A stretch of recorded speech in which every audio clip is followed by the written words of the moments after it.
Son of a gun. Ooh, ah.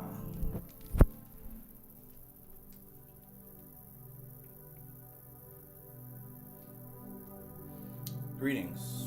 This is TK Trav, aka Travis Magus, here with LVX777. Today we are going to be reading the second book by Manly P. Hall, titled The Sacred Magic of the Kabbalah. We're going to be reading part 1. So let's get right into it.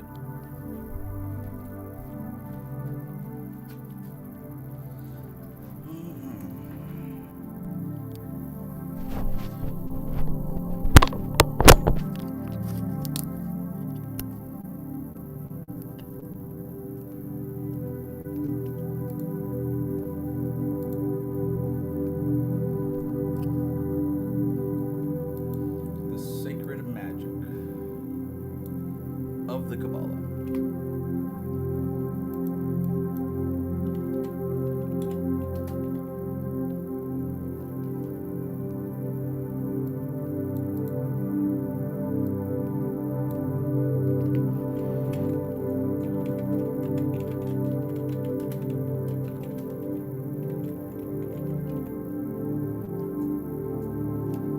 Yes, yes, y'all, and you don't stop.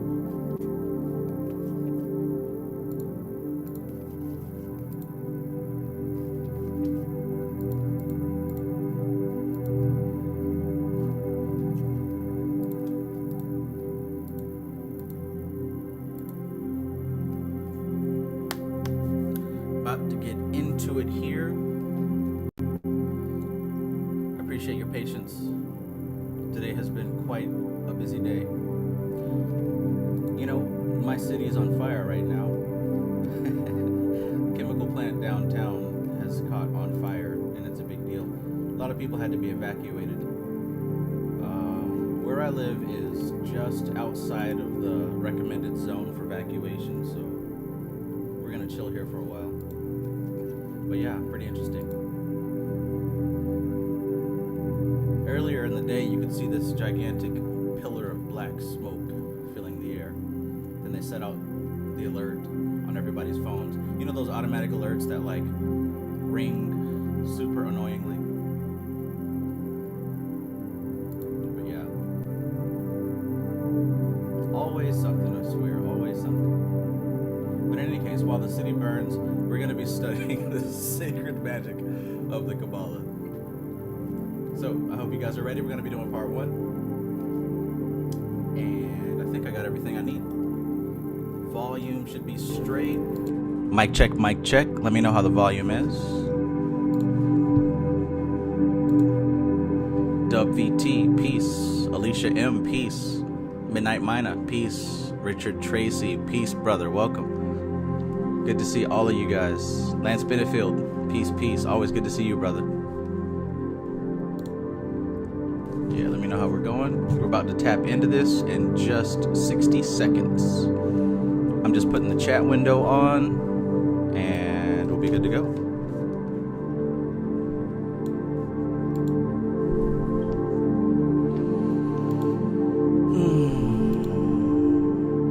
Good to go. I got my fridge full of peach soda and sea moss, so I'm not worried about the poisonous chemicals that are spilling over into the sky.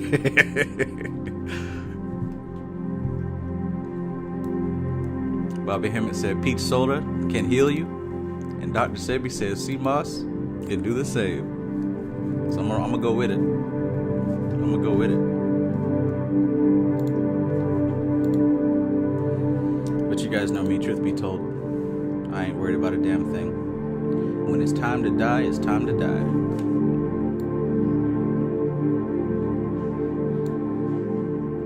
Alright, so everybody's saying the audio's good. Gilly Suit 047, peace. Serious Suit 888, peace, bro. Let's see, am I missing anybody? Phoenix Wolfette, peace. Peace. Oh, wait, peace and greetings. Mara Fakir, always great to see you. Peace, peace. Elisha, eternal peace. Kevin Wise, peace and greetings. All right, everything should be set. Should be set.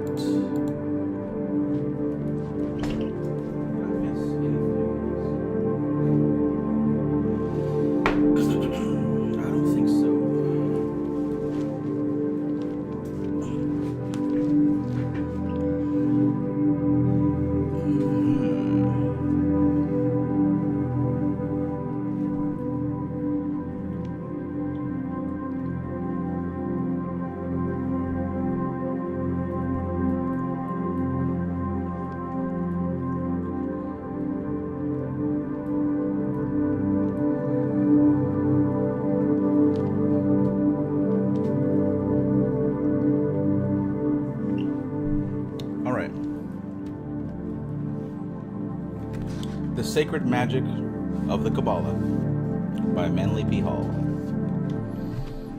Ashe to the Order of the Unicorn. Ashe to the Order of the Phoenix. This is how we do it.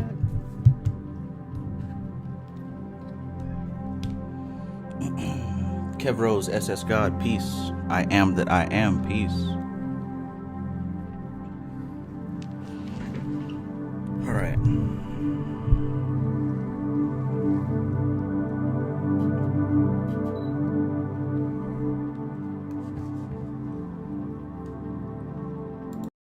And seldom, if ever, appears in the world without the cloak of ritual and symbol to conceal it from the uninitiated. Let me read that differently. This is the esoteric faith, and seldom, if ever, appears in the world without the cloak of ritual and symbol to conceal it from the uninitiated. In other words, we've heard this concept before many times. The exoteric religion is what the mainstream has, what the common people have. It's easy to find it, dime a dozen, right? Just call on the name of Jesus and you're saved. Praise to Allah. Whatever the mainstream is that you're going to find 9 times out of 10. And then as far as the esoteric aspect of this religion, this is something that is pretty much always going to be cloaked in ritual and symbol so that the uninitiated don't venture too deep into it, right? Richard Tracy says, anyone else experience buffering? Midnight Minus says, yes, mine froze for a minute. How's everybody else doing? Are we buffering? Are we freezing?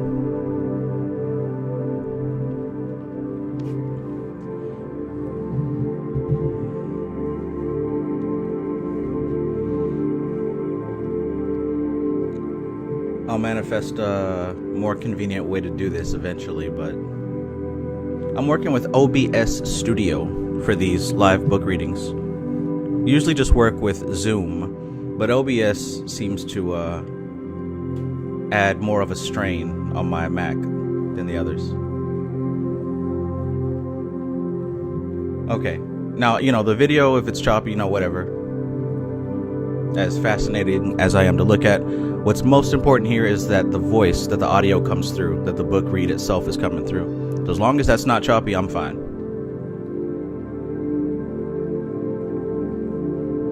All right, everybody says it's good. Let's continue. So we got the esoteric and the exoteric.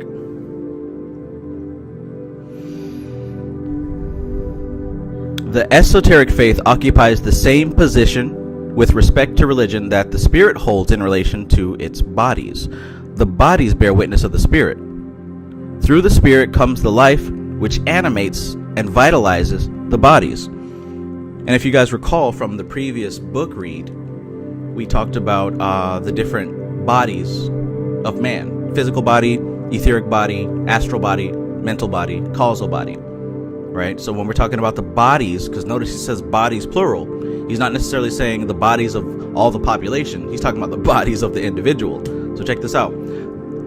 The esoteric faith occupies the same position with respect to religion that the spirit holds in relation to its bodies. That might be worth highlighting simply for reflection. And I'll tell you why. As if you aren't wise enough to go ahead and understand why. So basically the same way that like I said, the spirit, because remember in the last book that we read, he made a distinction.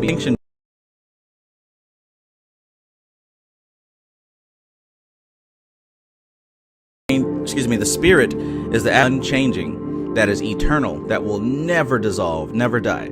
In fact, the soul returns to the spirit once its job is complete. And for those of you who don't know, the last book was, of course, the unseen forces. So basically the same exact way that the spirit, which is that seed of pure undifferentiated consciousness, that pure seed that is enveloped and wrapped in a mental body. We need Buddhism. We need those exoteric practices because they stem from the esoteric spiritual practices. And most people don't have the capacity to comprehend the deep aspects of this religion. The same way that the physical body doesn't have the equipment to comprehend where the spirit is coming from.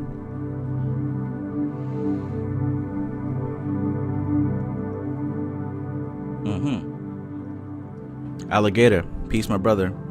Good to see you. Sunshine Chick, howdy, peace, greetings. Always good to see you.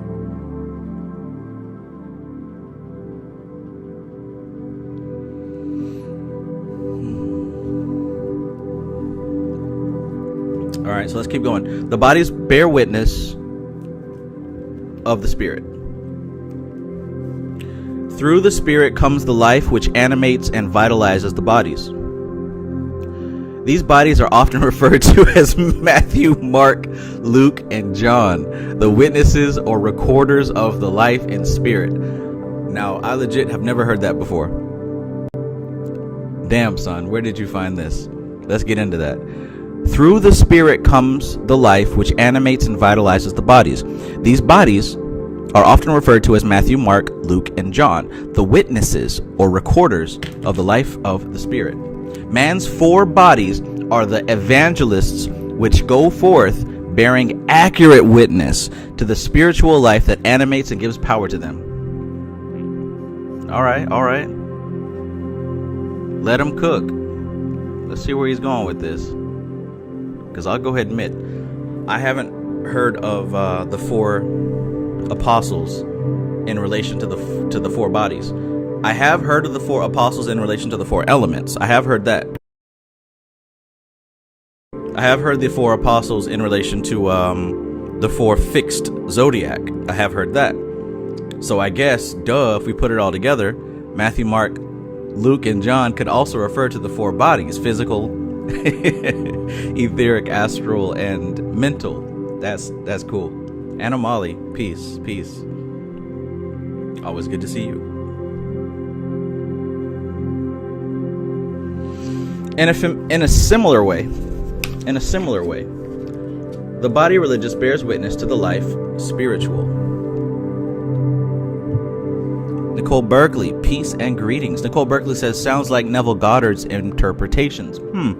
I haven't heard that. I know a lot of people talk about Neville Goddard in reference to manifestation. Now, where I come from is Ophiel, an Ophiel school of thought.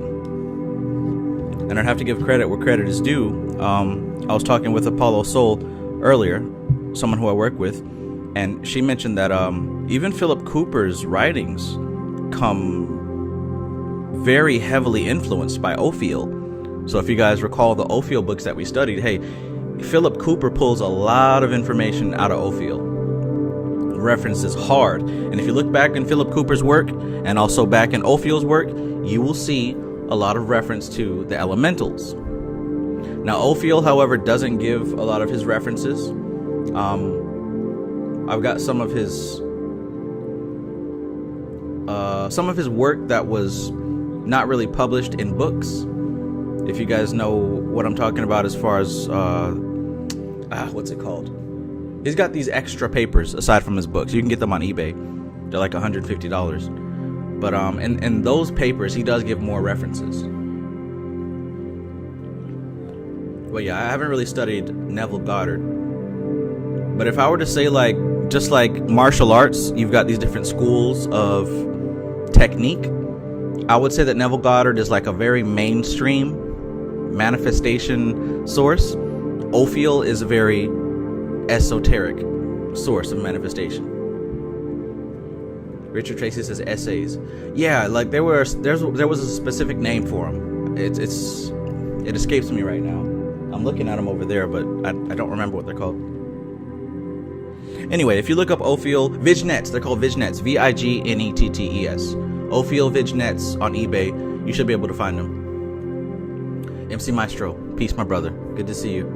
MC Maestro says the flag of the medieval kingdom of Jerusalem also represents the four gospels. In this case, the four bodies of a state and population. The flag of the medieval kingdom of Jerusalem.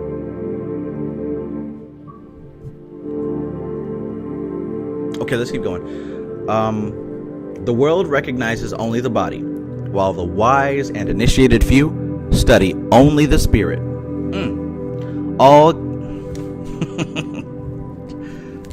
The world recognizes only the body, so don't be surprised at these folks.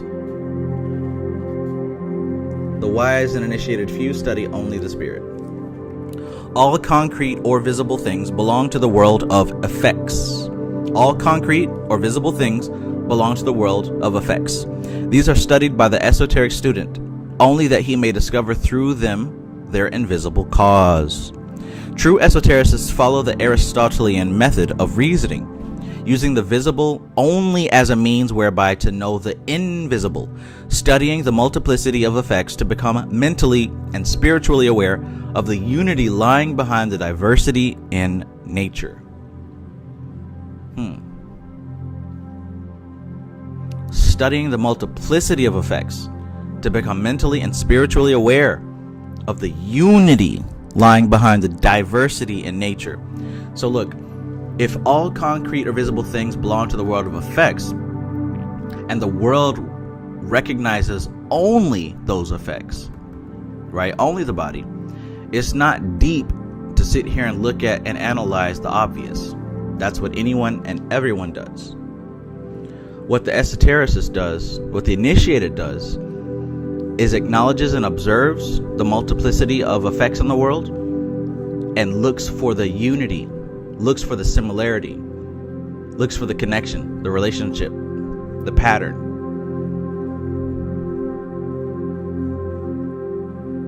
Studying the multiplicity of effects to become mentally and spiritually aware of the unity lying behind the diversity in nature. Behind the veil, which conceals the great unknown, stretches the world of causation, the invisible side of nature. It is not given to man at the present time to understand the mysteries of this prototypal sphere, the veil of Maya, which divides the world of men from its source. Remember that from our study in Samkhya and Tattvashuddhi. The veil of Maya, which divides the world of men from its source, the world of God, is not really a structure or fabric, but rather the line of limitation. Keep that in mind, because you'll hear me reference Om in relationship to the abyss and Doth. Well, there's a reason for that. And he sums it up here in this line.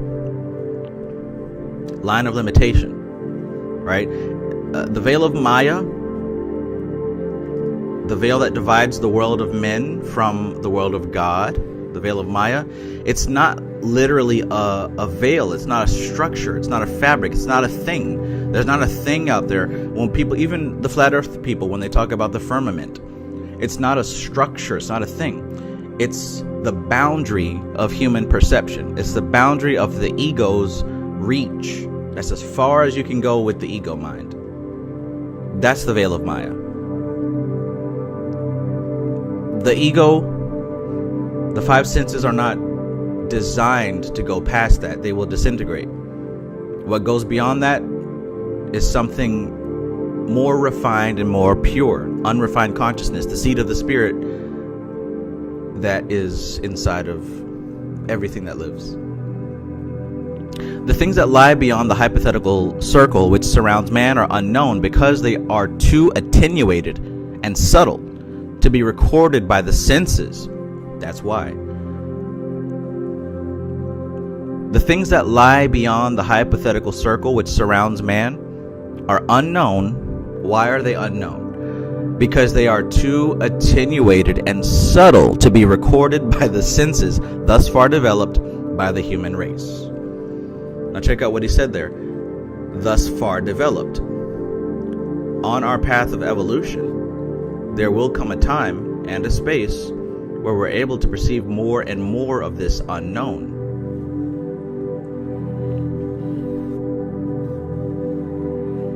But right now, we have a certain limitation. This invisible world is explored only by a few hardy travelers who, striking out from the human race, brave all in their efforts to chart and map the great vistas of eternity. The invisible world is explored only by a few hardy travelers, striking out from the human race, brave all in their efforts to chart and map the great vistas of eternity. These daring ones are rewarded for their efforts by being accepted into the invisible. You guys remember on the last live stream Thursday how Flora was talking about this nothingness, this space reached during deep introspection and deep meditation, how it feels like a pure nothingness. And a lot of our discussion, at least on my end, was about how that nothingness isn't simply an emptiness. It represents reaching that point of consciousness that the five senses cannot register any more data.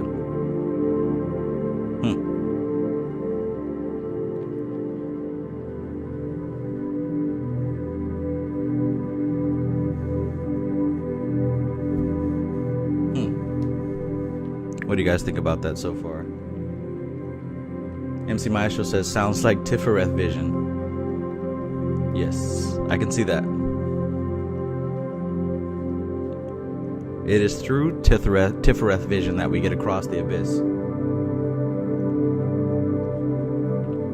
MC Maestro says, I wonder what a body of light in that state can do.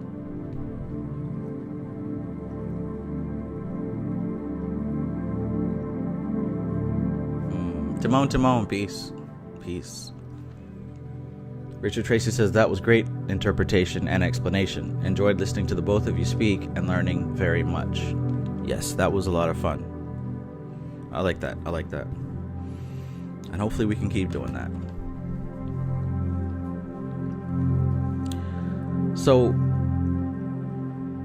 he's talking here about these few hardy travelers who strike out from the human race and attempt to chart and map the great vistas of eternity.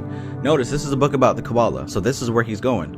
Those who have put together the map of the Kabbalah are those who have reached out and tried to chart the unknown. That's where we get this from. He says that these daring ones are rewarded for their efforts by being accepted into the invisible.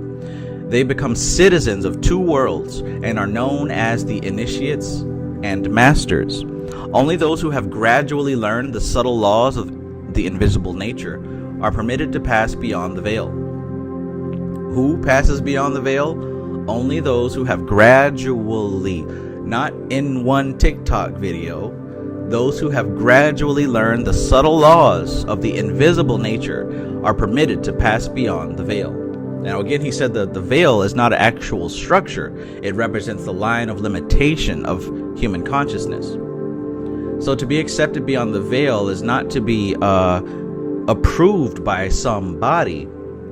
It's about expanding your instruments of perception to be able to perceive the imperceptible, to be able to cognize that which is not cognizable, to go past your mind, to go past your ego, to go past what you consider yourself. All the arts, philosophies, and sciences which surround us in the material world are effects and doctrines concerning effects. For when they have become concrete or organized and have reached that point where they can be grasped by the human mind, they have come across from the intangible to the tangible and have assumed, to a partial degree at least, the veil of substance. They have taken on coats of skins, and in becoming one with men, have severed their connection with the infinite. As the body conceals the spirit, So within the soul shrine of every philosophy and religion is hidden a living, divine, glowing coal. As a body conceals the spirit, so within the soul shrine of every philosophy and religion is hidden a living, divine, and glowing coal. So just like you've got this physical body that is an external wrapping and representation of your soul, the same way that external religion is a cognizable body wrapped around something very secret and sacred.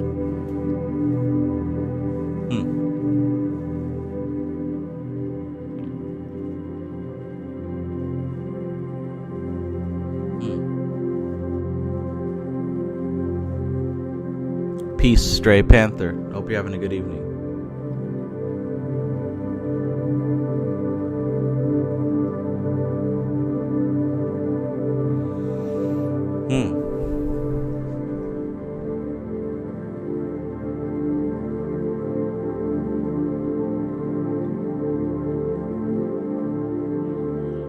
This fiery radiance is the esoteric power, or the spirit of every art and science. It is that part of the human being which still preserves its divine element. With the sword of discrimination, man must sever the true from the false, the head from the body, the spirit from its sheath of clay. Sounds a lot like the initiation of Malkuth. It is that part of the human being which still preserves its divine element. With the sword of discrimination, man must sever the true from the false, the head from the body, the spirit from its sheath of clay. The initiation of Malkuth, the sword of discernment. In Samkhya we call, or in yoga, in Sanskrit we call that Viveka. We just mentioned that not long ago. Let's say a week ago. Cheers. Philosophy is a concrete, exoteric study, but within itself, it conceals occultism, the mystical philosophy of the soul. The former bears witness to the latter, for both are one. The visible, tangible body is for the materialist and those who are wedded to form, while the invisible body is for those few who can realize its existence because of special training along the lines of mystical thought.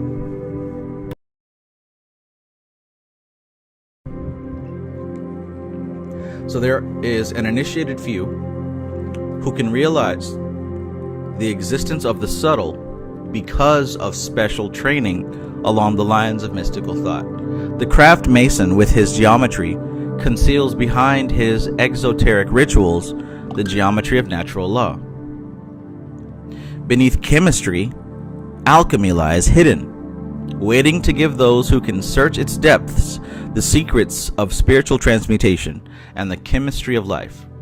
Religion, as we know it, prepares for the path of the mystic, for its unfolding gradually the ideals of service and brotherhood, which are the basis of true mysticism.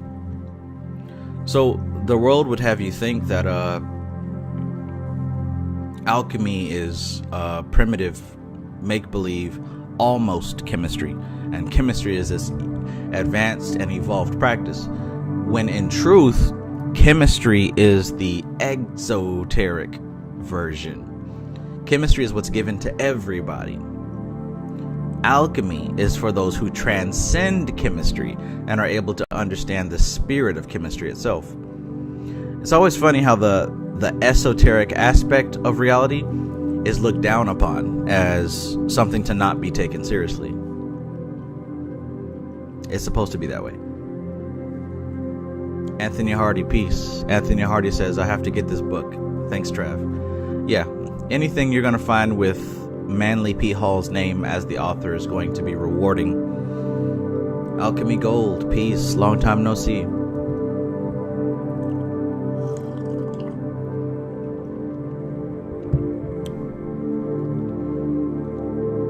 The true student of music can never gain the full inspiration of his art until the attuned keyboard of his being registers the music of the spheres.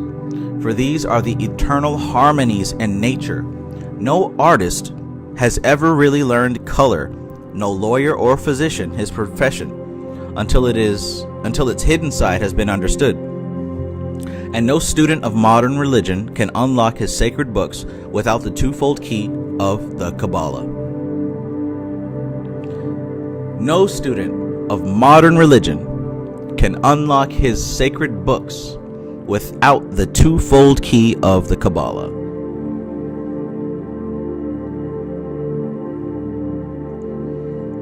How many of you consider yourselves a musician? And how many of you consider yourselves a musician and have actually studied music theory? And when I say studied music theory, I mean looked into it to the point where you can understand the basic concepts of it, right? You don't have to have a degree in music theory, but as a musician, have you looked at the foundation upon which your craft is built? You'll notice that after you start to study music theory, even in the slightest, you'll start to gain a deeper understanding of what it is that you're doing. Now, this literally goes for all arts. If you're a chef, if you're a culinary expert, there comes a point where you have to study the foundations of your practice. Like he mentioned here, whether you're a lawyer or a physician, sure, there's a way that you can kind of wing it, but when you study the foundations, that's when you start to become the expert. So in every craft, in every skill, even in every hobby, there's going to be an aspect of the exoteric, which is the outside, which everyone has access to, and the esoteric, which only the initiates delve deep into.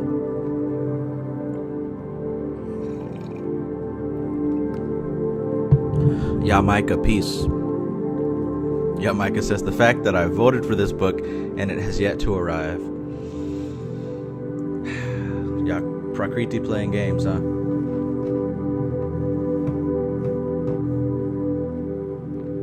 Ivory Coat, peace. MC Maestro says, I didn't have a refined musical ear until Dharana Darshan.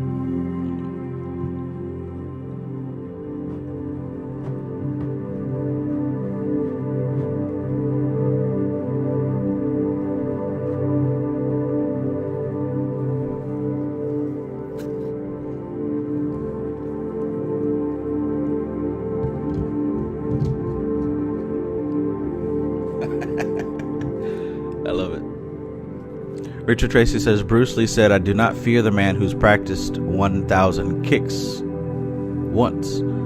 I fear the man who's practiced one kick 1,000 times. Emphasizing the importance of mastering the basics. Yes, sir.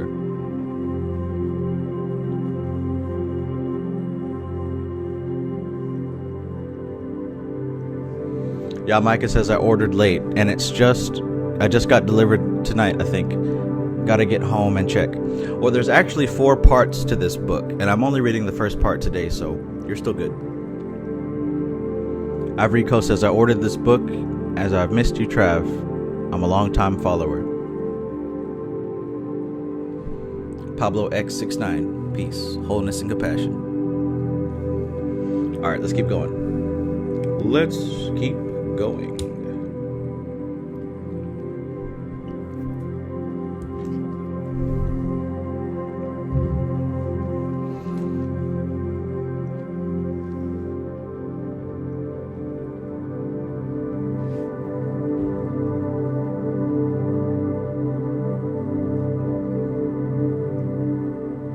The Bible, as studied today by the average Christian, is a sealed book.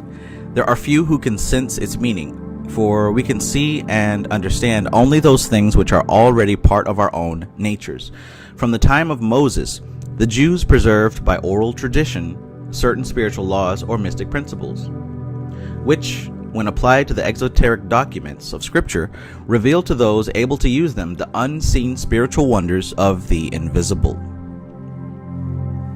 With these keys, the student can unlock many of the hidden sections of religious philosophy and unravel the complicated story of the gods. In the following pages will be found a series of concise statements intended to give the student of the invisible path a few principles or foundation stones upon which to build the superstructure of personal experience and first-hand knowledge. By them, he may disentangle the thread of existence. Ooh, I like that. By them, he may disentangle the thread of existence and, like Alexander, cut the knot the world has tried so long to untie. Life is the Gordian knot. Wisdom, the sword of quick detachment.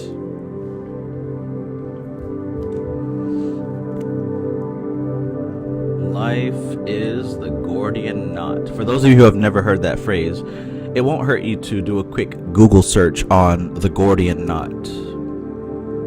Life is the Gordian knot, and wisdom is the sword of quick detachment. According to the ancient views, the veil between the false and the true was composed of draperies of knotted cords and tassels. Each of these knots was placed in a peculiar position in relation to the others, and he who can read the cipher of these knots can solve the Kabbalistic mysteries of the Jews.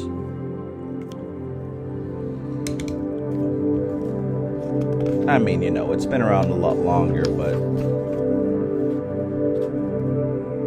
we'll give him that. We'll give him that.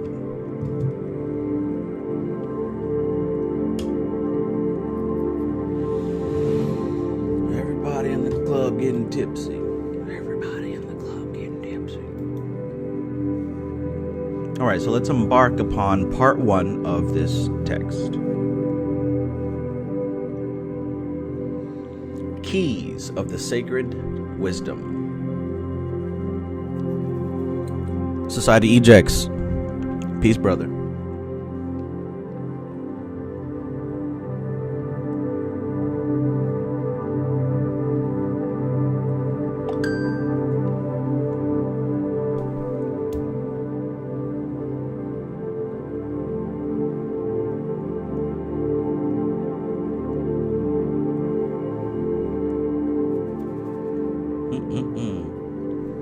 For those of you who are here and enjoying the video, go ahead and smack that like button as hard as you can.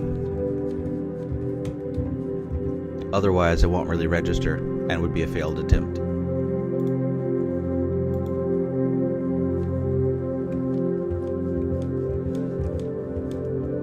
So to really make it count, tap the like button with the intention of breaking the world in half.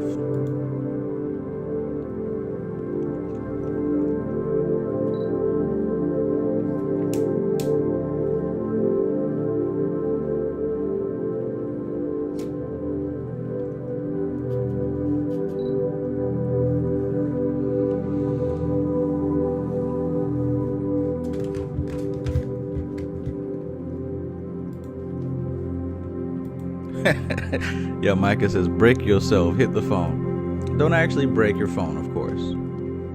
Just use the intention, spiritual intention.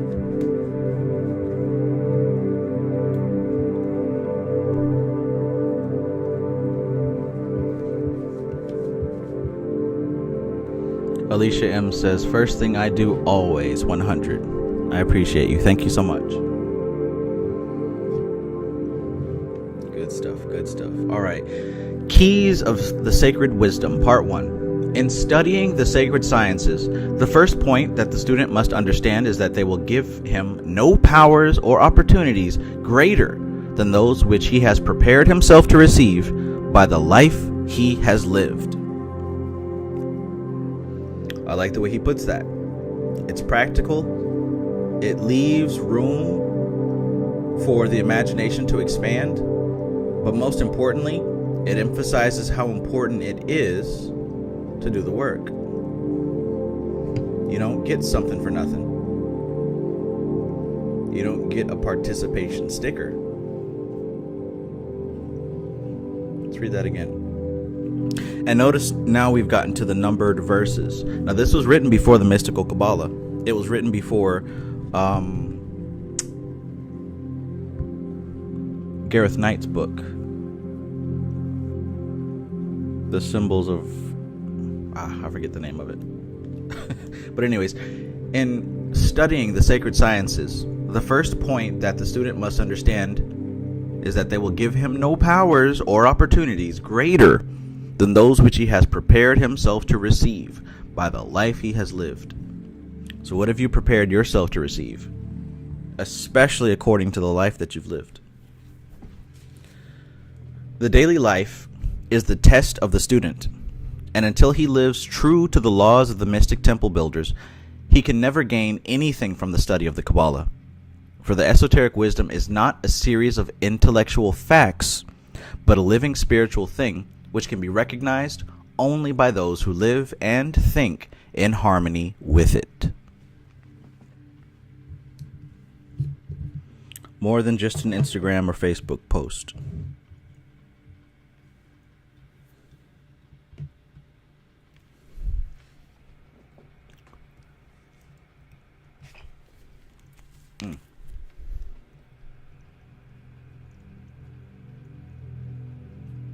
The daily life is the test of the student. We'll just highlight the whole thing.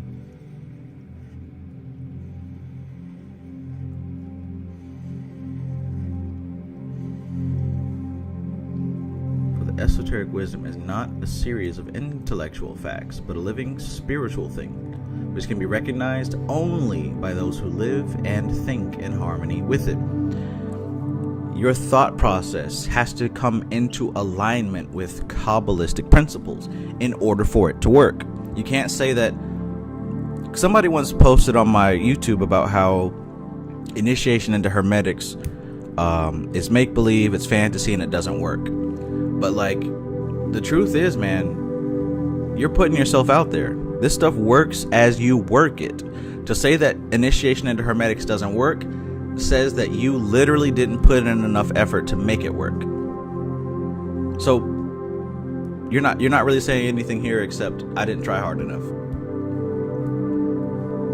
Just like the first step in my book, The Manifestation Action Plan, the first step is identifying where it is that you are projecting.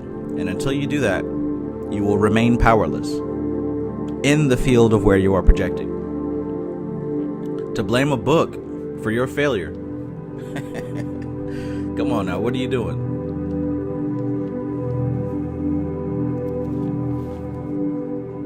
Thank you, MC Maestro. Practical Guide to Kabbalistic Symbolism.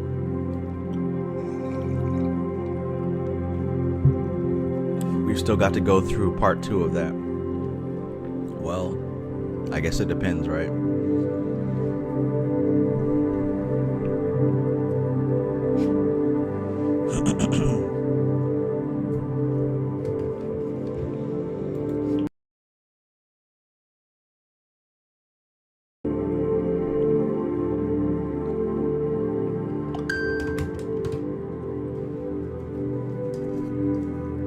I didn't win because they cheating.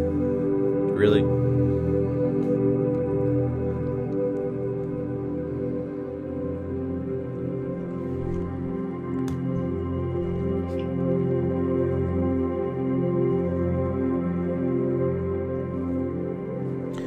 Number 2. There is only one reward for those who seek spiritual unfoldment or extension of power without first cleansing the body and the soul. Uh-oh. This don't sound good.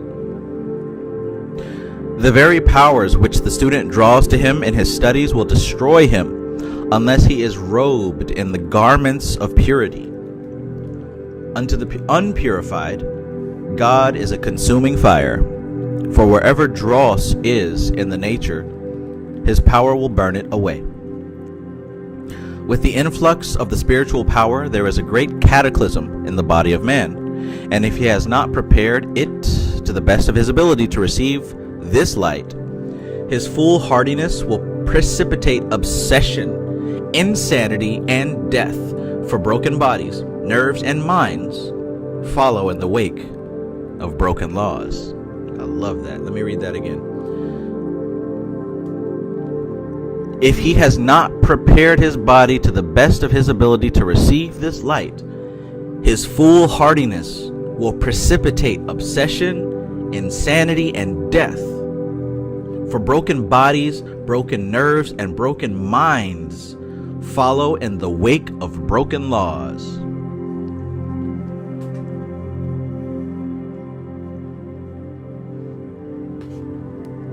Hey, you can do what you want, but understand, there is no lawyer when it comes to cosmic principles. You can't sweet talk your way out of cause and effect. Number 3, the student of the mysteries must learn to be patient. He must be prepared to strive for ages without reward, with no more encouragement than the realization of a life work well done. The power of the true mystic and the insight of the Kabbalists are not assumed, but are slowly evolved by years. Look, the power of the true mystic and the insight of the Kabbalist are not assumed. So understand the difference, right? I've seen most people, like of all the people that I talk to dealing with spiritual stuff, there's a line drawn in the sand. Now for the biggest group, and we can go ahead and say that that's the exoteric group, the biggest group will experience a few things and then like assume a theory, right? They'll experience or observe a handful of things and then assume this theory and say, oh, this must be how it works, and then start living by and talking about this theory. But look at what he says here. He says the true power of the mystic and the insight of the Kabbalist are not assumed. You don't just jump to the first conclusion. He said that they're slowly evolved by years. Nay, lives of unselfish service and self-improvement. Nowhere on the white path are there any exceptions to this rule. That other small group is very slow to assume and continues observing, watching the patterns, and acting by the patterns. A lot of people are quick to assume a theory and quick to assume, oh, well, this must be it. Well, this must be it. No. It's not going to be the first answer that comes to your head, and it's not going to be the second.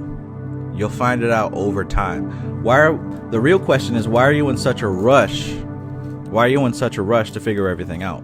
To jump to conclusions, as they say. How do you spell assume?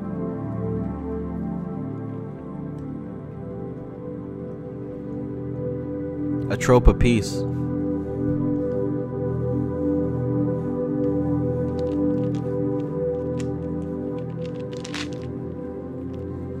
Oh, goodness. Atropa says, hey, Trav. Hi, everyone. Yes, that line got me, too. While I was waiting for you to come back, I read the whole book. Right on. Yeah, man. Like, a lot of, like, the difference between me and most of these other YouTubers, like, I didn't just come up with this stuff yesterday. This stuff that I teach, the frameworks and everything, are the result of a long time of study and practice. Well, most of these people come up with some shit that they figured out yesterday without practicing. That's what young people do.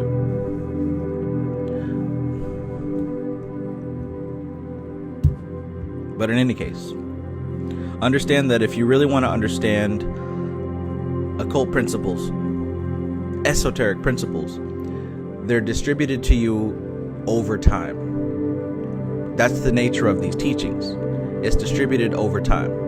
For me to even come up with theories of how the universe works right now, I would be hesitant to do. I'm pretty confident in the stuff that I know, but I'm not going to say that I've mastered these concepts. In the Hebrew tradition, a person couldn't study Kabbalah until they hit 50 years old. So imagine all the life's patterns that you would have been very familiar with by the time you hit 50 years old. And I think that's the reason for that rule. It isn't until you've experienced 5 decades of life that you'd be ready to relate to the symbology and patterns of Kabbalah.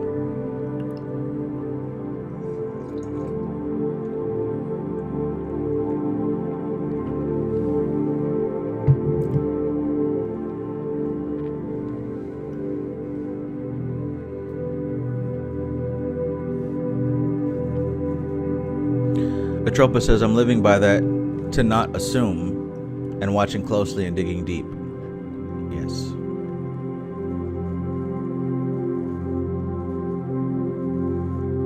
Lance Benefield says, somebody told me the way they know what type of person I am is because I don't watch sports.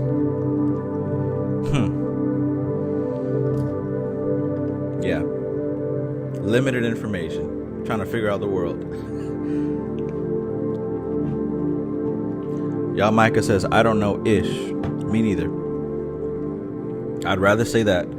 I would rather say that because I can prove it. I can stand on that.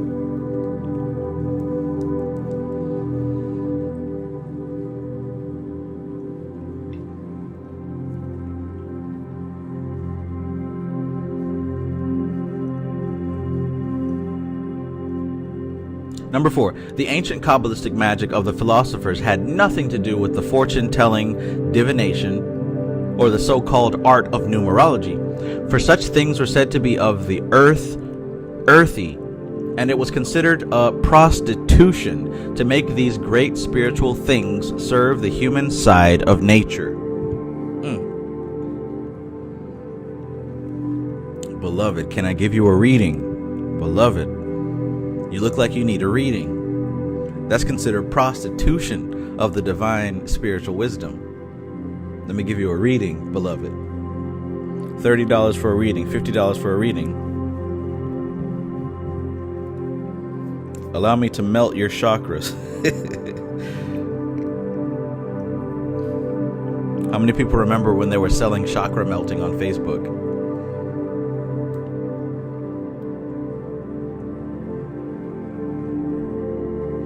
I remember.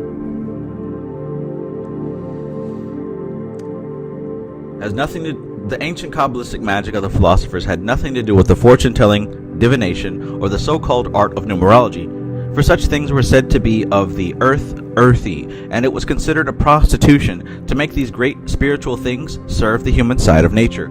Those who study the Kabbalah to find out their lucky days, the length of their lives, their birth paths, and so forth, are failures before they begin.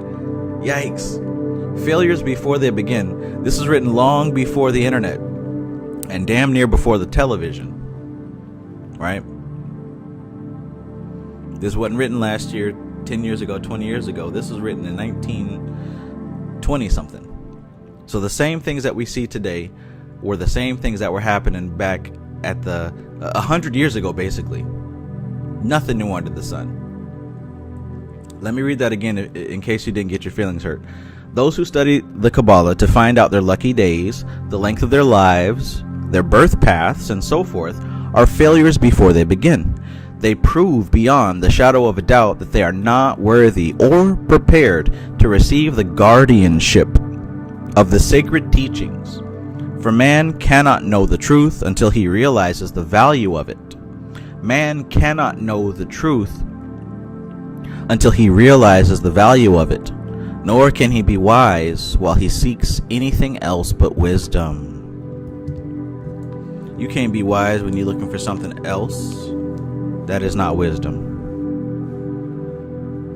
And you damn sure can't find the truth if it is not something that you value.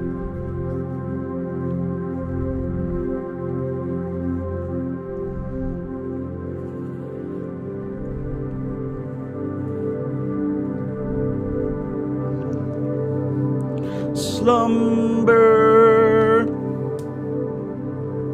Get ready to slumber. The study of man can be pursued successfully only by those who have acquired the qualities of reverence and obedience. Each must have one ideal as his guiding star. Each must study principles and not personalities. Each must study principles and not personalities. With simplicity of heart and clarity of mind, he must approach the great mystery. When man abuses his privileges or makes no use of his opportunities to understand nature's law for his being, he brings down upon himself unhappy karmic reactions.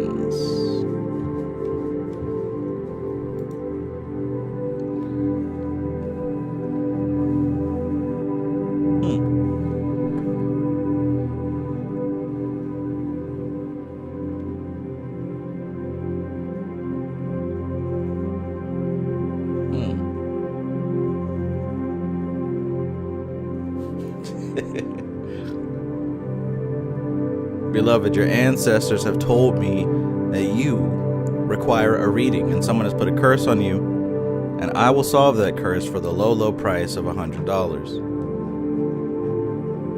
Beloved,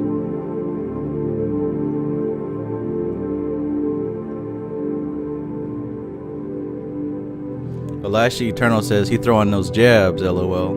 You got to, man, you got to. Dion Fortune, Ophiel, Manly P. Hall, Aleister Crowley, you gotta throw them jabs, because too many people think this is sweet. Too many people think that this is love and light. Get you a crystal and put it under your pillow, and all of a sudden you're living the magical lifestyle. No. This is just as much a study to be respected as any other study to be respected. Because when you get this information right, when you learn how to implement this information at the core operating system of your mind, life begins to conform to your will in varying degrees, slowly but surely. You go from just lucky coincidences to really making moves happen. And it goes as far as you have clarified yourself to receive it to go. Just like what he said a few pages ago.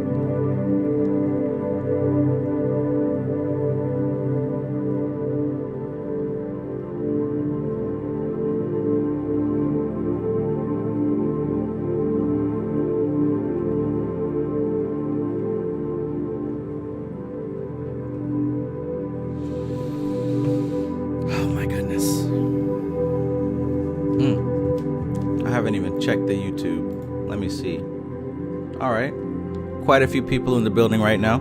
If you haven't hit that like button, because at least 10 of you have not, go ahead and hit that like button. Because if I haven't explained it before, YouTube works off of an algorithm that quantifies value based on likes and engagement, comments, and that sort of thing. So if you're enjoying this content and you want to see more of this content, just hit the like button. It doesn't cost you anything, but it does give me something in return.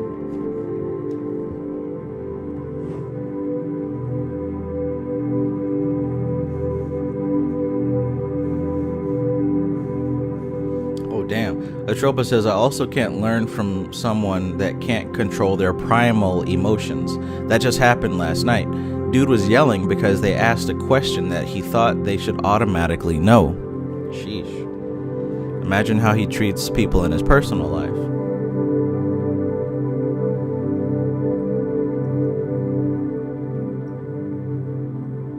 Get ready to slumber. Oh, that brother is gone. That's my new favorite meme.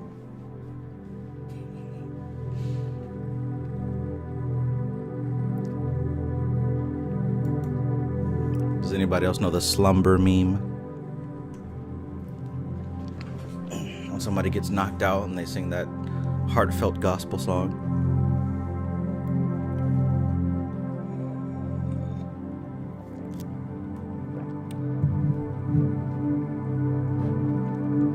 All right, that's cool.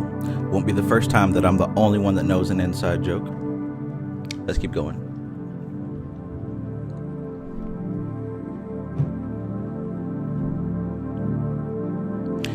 Each must have one ideal as his guiding star. Each must study principles and not personalities. With simplicity of heart and clarity of mind, he must approach the great mystery. When man abuses his privileges or makes no use of his opportunities to understand nature's law for his being, he brings down upon himself unhappy karmic reactions. Number 6. The old Jewish rabbis taught that those who study the Kabbalah play with fire, and the student of today knows that this is true of all esoteric teachings. Wisdom is a two-edged sword. For that reason, the mystery schools demand years of purification and preparation, and the student of the ancient wisdom must, without hesitation, accept these obligations if he desires illumination. The curiosity seeker and those searching for thrills can never gain the sacred truth or fathom the secrets of the Kabbalah. The same is true of those who study magic, only that they may derive their power therefrom with which to take advantage of people less informed. He who searches for wisdom in order to gain temporal power will never secure the true spiritual light. He who searches for wisdom in order to gain temporal power will never secure the true spiritual light. That goes for 99% of y'all so-called teachers. Never gonna get it, never gonna get it, never gonna get it, never gonna get it. Hey, it is what it is, man. He who searches for wisdom in order to gain temporal power will never secure the true spiritual light. All who follow such a course are disciples of the black path. And you may take pride in that, and that's cool. But understand that there is a limit to that particular path. And more than likely, it's not the black path that you think it is. It's not this glamorized devil horn and dancing demon path. We're talking about a path of seeking to take advantage of someone else, only to realize that you're taking advantage of yourself. When Christ talked about the golden rule, treating your brother as, loving your brother as you would love yourself, I think what he's getting at is something much larger than being nice to people. I think we're referencing the fact that the inner spirit of all living beings is the same inner spirit. So literally, how you approach life is how you approach yourself. If you seek to scam yourself, you are perpetually scammed. We're not talking about Darth Vader and Darth Maul and Darth Sidious and the Naruto guy with the cool hair.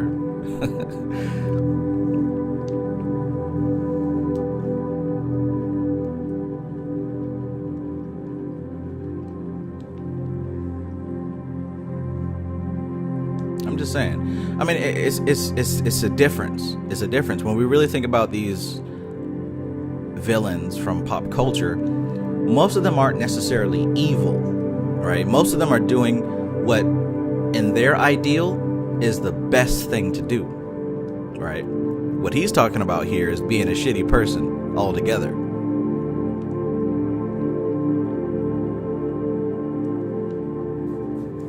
But let's continue. Number 8. Only students actuated by the highest motives and purest ideals can hope to gain true knowledge of this great science concerning the secrets of the soul. Not until the seeker after spiritual illumination so lives that he proves by his thoughts and actions his right to receive the celestial knowledge will the keys of the sacred sciences, the silver key of the old and the golden key of the new Kabbalah, be entrusted to him. MC Maestro says, so Trav, the dark side isn't working with Doth? Hell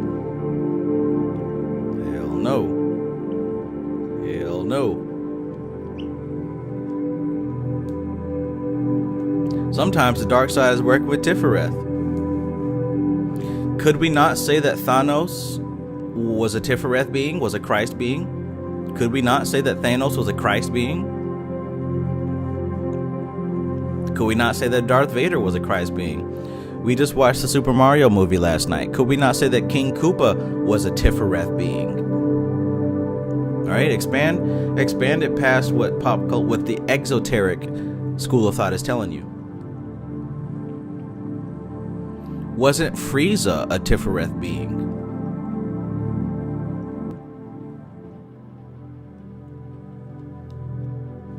Continue. Number 9.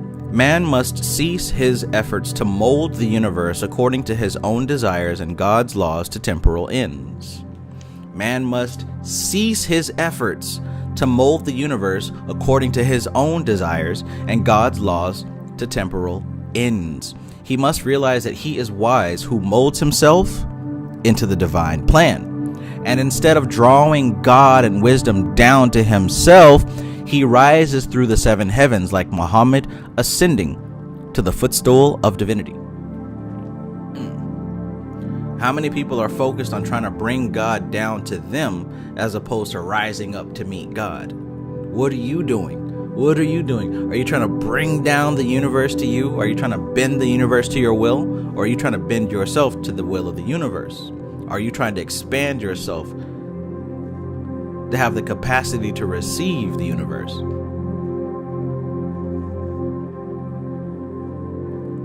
MC Maestro says, my Bible says Frieza wasn't Tiferet because he had a coochie. Did he though?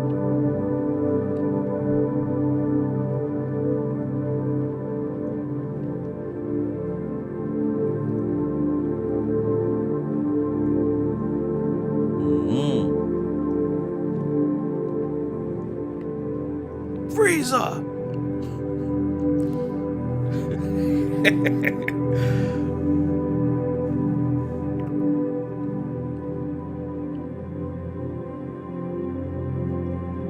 I like that. Let me highlight it.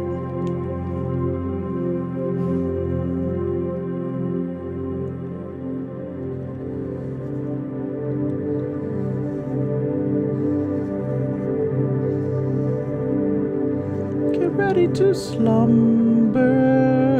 Oh, that brother is gone.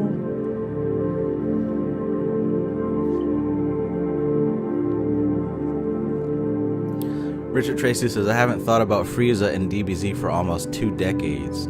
What? Listen, man. All Dragon Ball Z characters and memes must be refreshed every couple of days. 2 decades? Oh, man.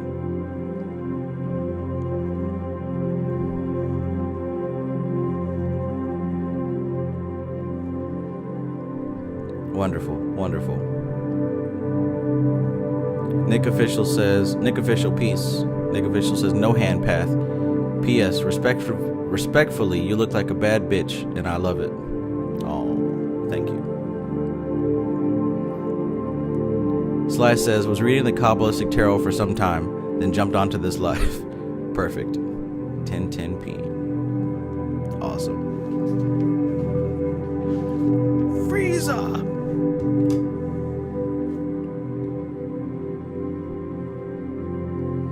Anna Molly says, I'm manifesting a Frieza cosplay for myself. I promise I can do it justice. Oh, man. Alright, I'm going to hold you to it. I'm going to hold you to it.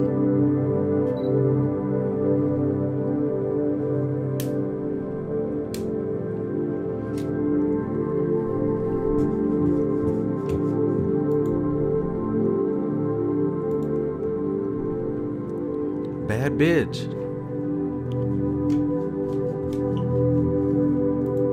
Never in my life.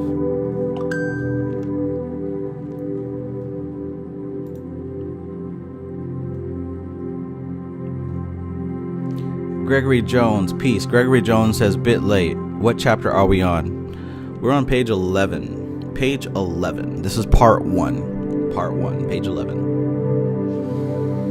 Get ready to slumber. Oh, that brother is gone.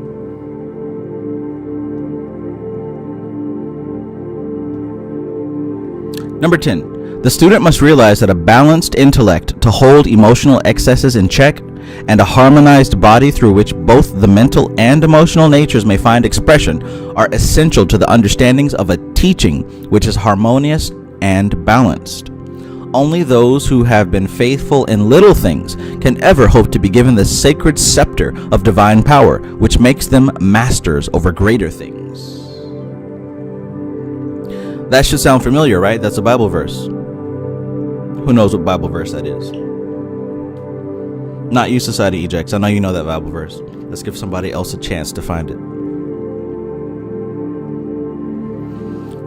The student must realize that a balanced intellect to hold emotional excess in check, number one. And number two, a harmonized body through which both the mental and emotional natures may find expression, are essential to the understanding of a teaching which is harmonious and balanced. Look, you can't understand Kabbalistic principles unless you have a harmonized intellect and a harmonized body. Now, that doesn't necessarily mean that you've given up eating meat, right? And you no longer eat shrimp tacos.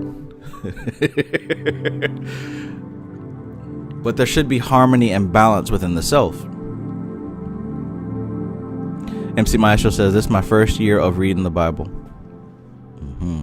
So I guess we might need Society Ejects to find that verse.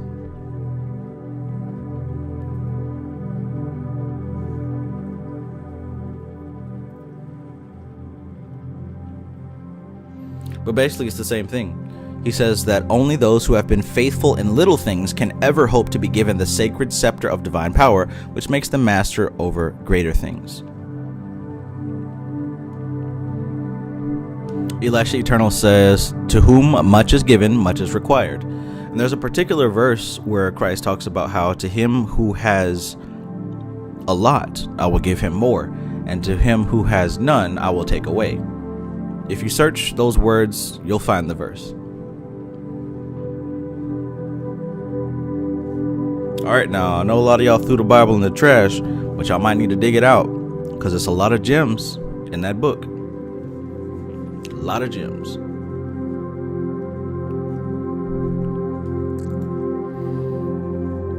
Maestro says, next time your son don't eat them shrimp tacos, ship them next day air to me. Shoot, they won't make it past me. I don't know if they might not. He might not eat them. But I'm definitely not buying something to throw away. I'll tell you that.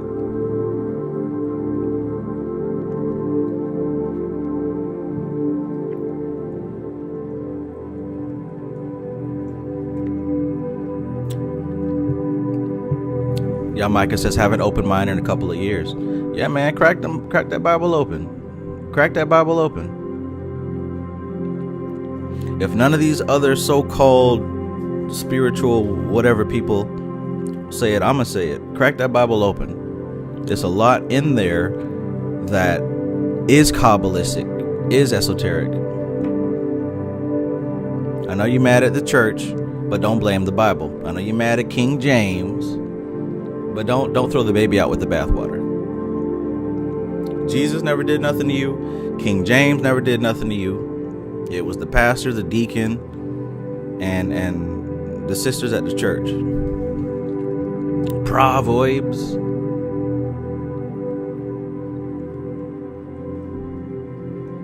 All right, back to it.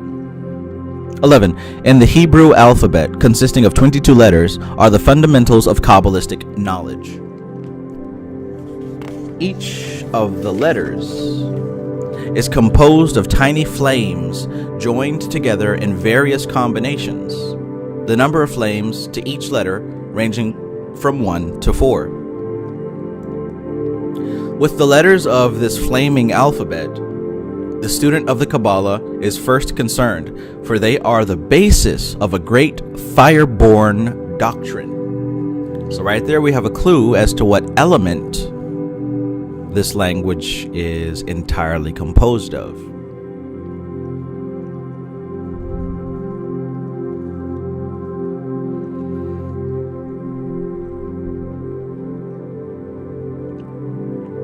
MC Maestro, I love the way you put that, because that's probably the best way to look at it. MC Maestro says King James legit made a grimoire around the time of the Bible and people still hate. That's what it is. A grimoire of Christ and the concerned spirits.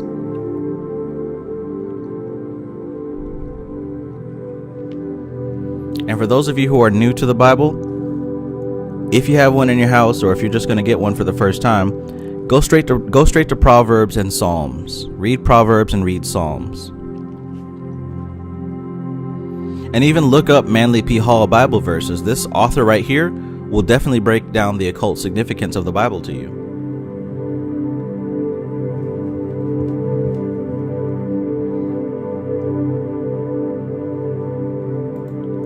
Number 12. The ancient Jews declared that it was with various combinations of these flaming points that Adam named all things while in the garden of the Lord.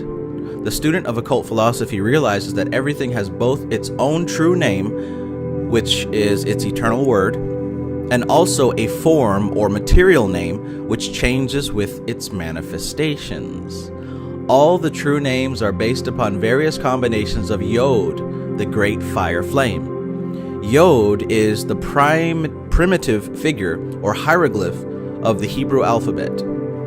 Yod is the primitive figure or hieroglyph of the Hebrew alphabet. It is the name of the independent fire flames which gather together to form the 22 letters. Masons have accepted this symbol as that of God. It is also the first letter of the Hebrew name Jehovah.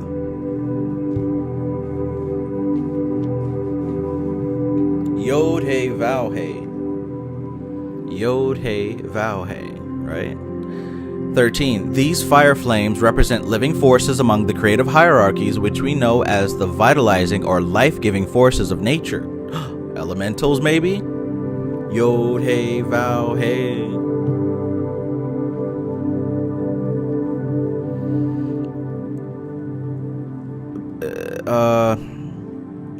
Depending on how much you do understand about symbology, you can take this little teaching right here and extrapolate it to even the tarot.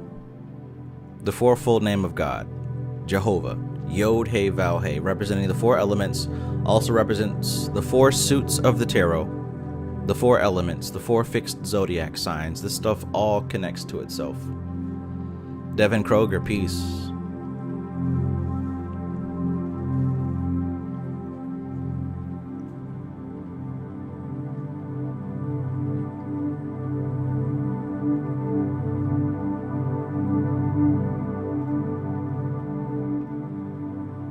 Sly says, just read how the Garden of Eden is essentially the supernal triad. Absolutely, right? Adam as Chokmah, Eve as Bina, and God as the Holy Spirit as Kether. The serpent as the descent into the material plane. Not actually people, but principles, concepts.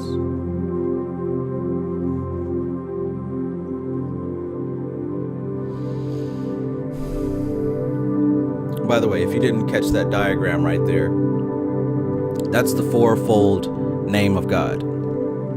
Yod He Vowel He. Yod He Vowel He.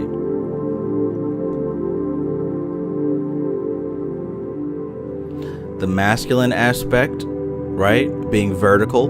The masculine principle being vertical. Yod for fire. Vowel for air. The masculine, the penetrative force, straight up. This is the feminine aspect. He and He. Greater He and lesser He. Earth and water.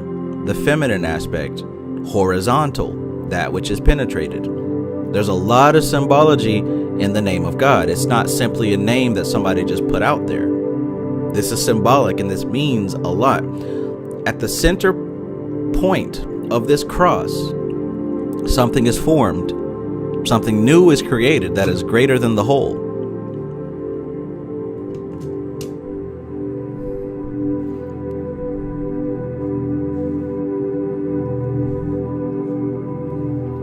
Devin Kroger says, you're one of the few I've seen speak on the oath of the abyss.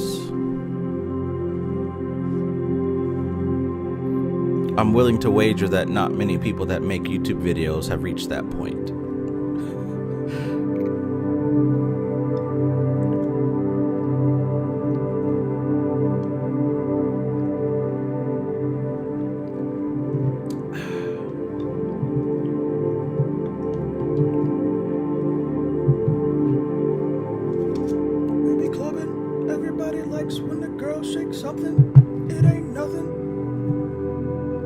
We Be Clubbing. Ice Cube performed that live on Nickelodeon.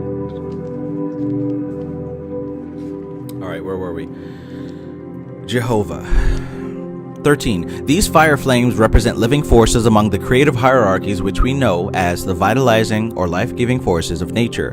Various combinations of these celestial creatures differentiate and vivify all the forms seen in the material world.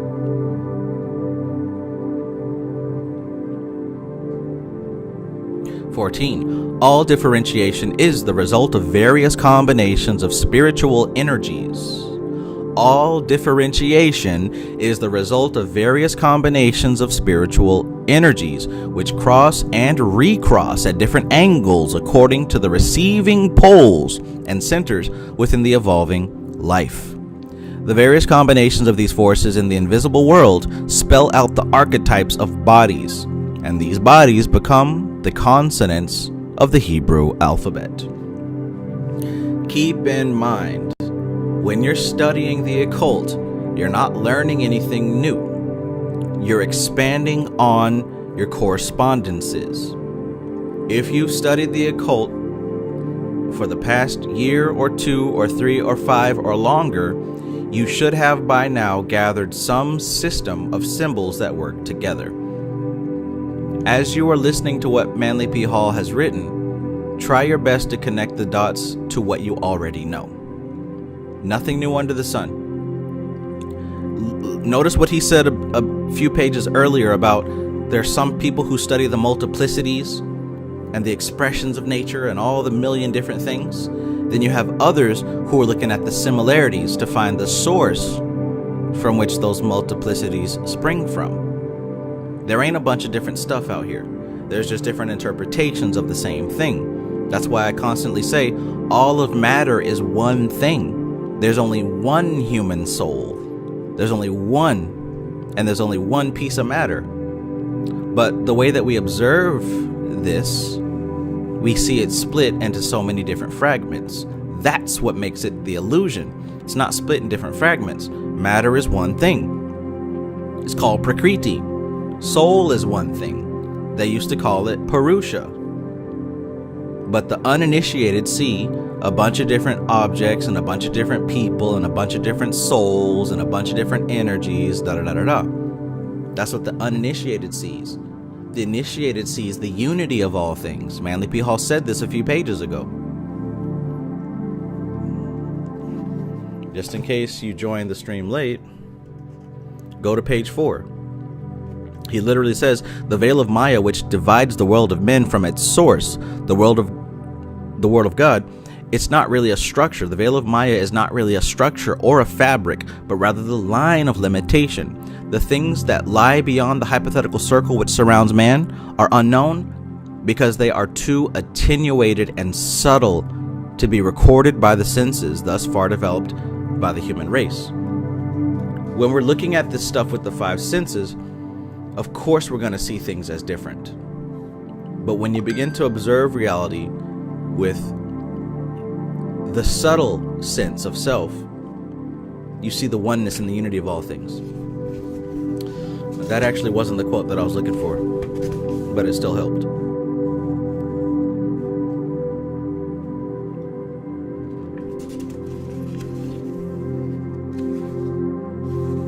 Anyway, the first couple of pages, he does cover a whole lot in as few words as possible.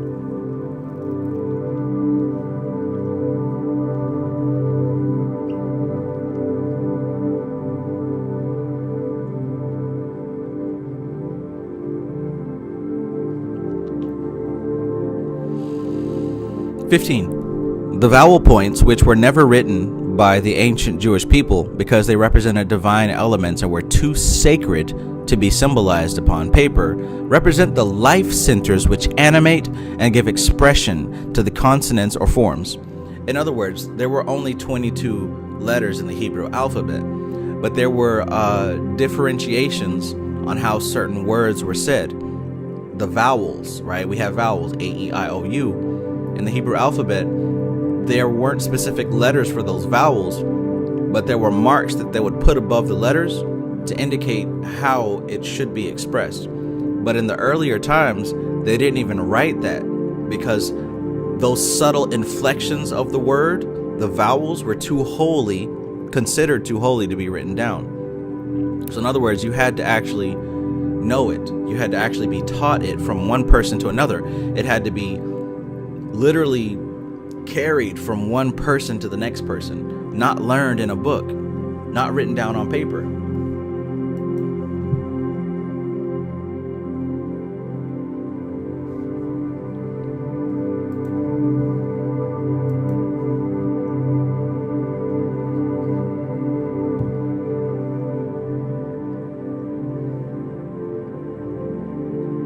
In the same way, the whirling vital centers in the human body are the invisible causes which lie behind our visible bodies. He's talking about the chakras. As there are seven vital centers, so there are 7 vowels. A, E, I, O, U, sometimes Y. What's the 7th one? Oh, he considers W. Gotcha. In the same way, the whirling vital centers in the human body are the invisible causes which lie behind our visible bodies. As there are 7 vital centers, so are there 7 vowels. But as 2 vowels, W and Y, are at the present time only partly used, so certain spiritual centers are latent under certain conditions at the present time. I have never heard W considered as a vowel. I've learned quite a few new things tonight. Matthew, Mark, Luke, and John refer to the 4 subtle bodies. W is a vowel, or used to be a vowel.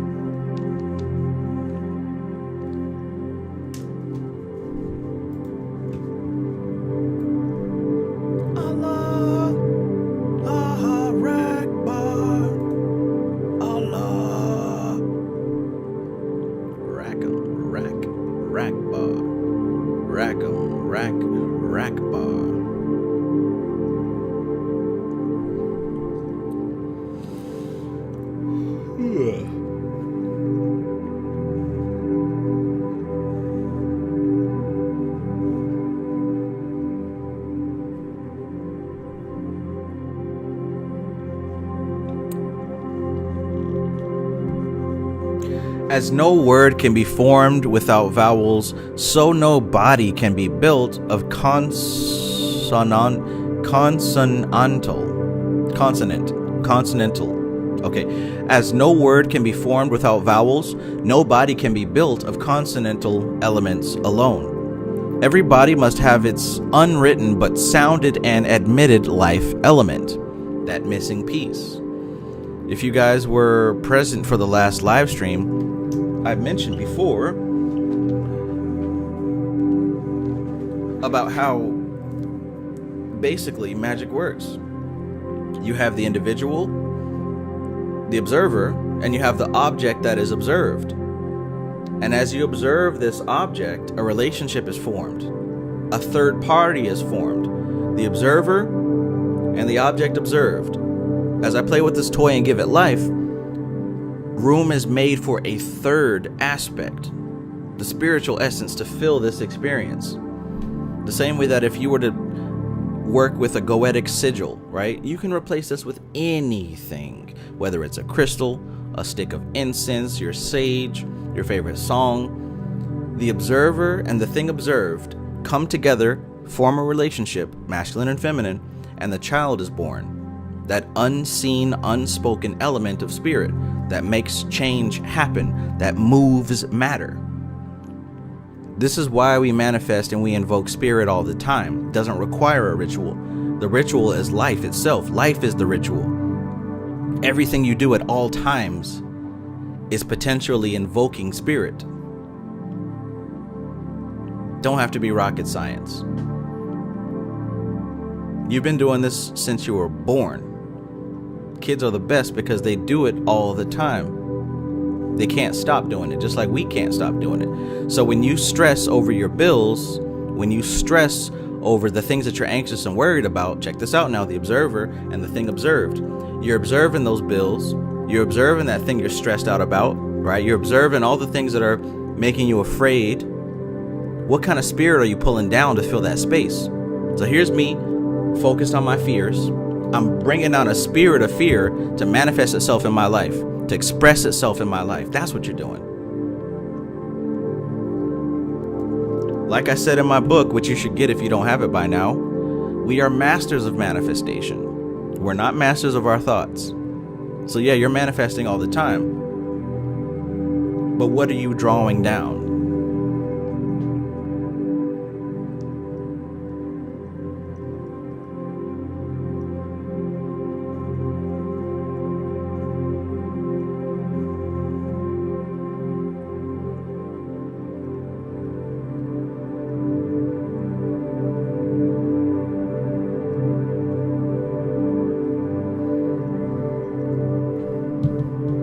Be to God. Peace.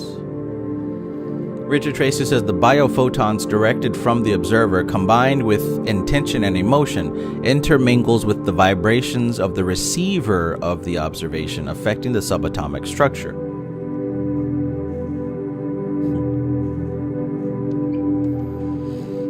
Oh my gosh. But now at 144 Magnolia Street, I seen through the window of that house.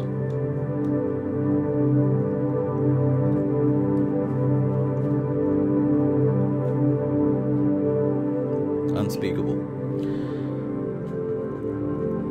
So like he says there in verse 15 at the very end, every body must have its unwritten but sounded and admitted life element.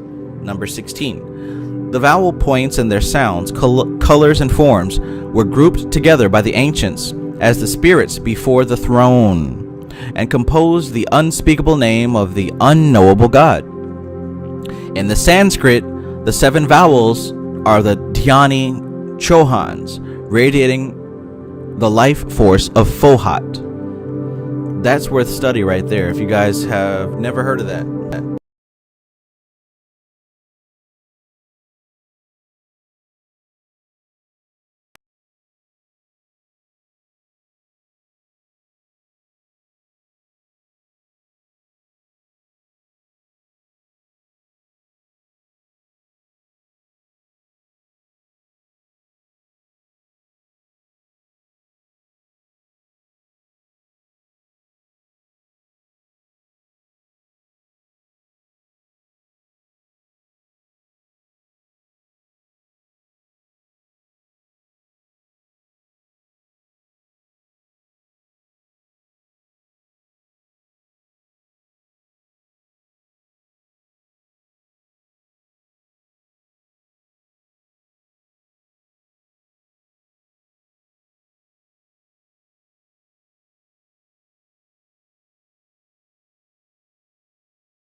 Testing, testing, 1, 2. Testing, testing, 1, 2.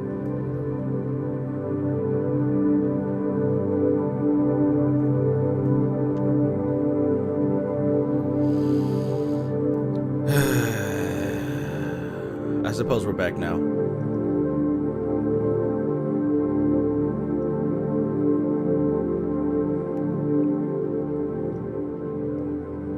All right, good to go. A little too macrocosmic for the microcosm, I suppose. Well, somebody's gonna have to adjust because it's gonna happen anyway. I guess I'll just start over.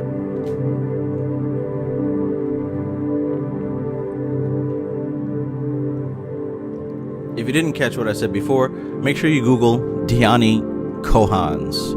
That sounds like something that is very important. That's a word that I haven't heard yet. I have heard the term Fohat, but this right here is new. Check that out. Number 17. According to the Jews, there are two great worlds. The higher or superior world, called the macrocosm, and in it rules the divine man, macroprosophos. The lower world, or the lesser sphere, was called the microcosm, little cosmos, and in it ruled an emanation of the macroprosophos, known as the microprosophos, or the lesser reflection of the greater. Man, made in the image of his father, the great man, Adam Kadmon, the archetype, contained both the nature of the human, or lower, and the nature of the divine, or higher. In order to understand nature and God, these philosophers taught that man must unravel the mystery of his own being, which was made in the shadow of God, and find the sacred meaning of the 22 hieroglyphic letters and the vowel points as they play out their drama in the realms of spirit and substance.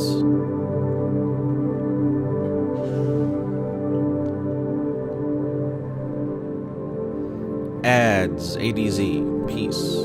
ADZ says, hi, gotta ask Travis, where's the Ladder of Lights series you did around January, February, March? Did you delete? Hell yes, I deleted it. I deleted it. I clicked on each one of those videos and I pressed the permanently delete button. You are absolutely right. That is what I did.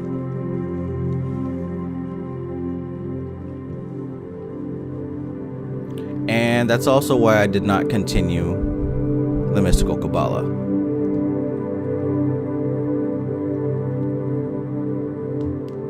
So hopefully you guys got it while it was hot and really derived some value from that.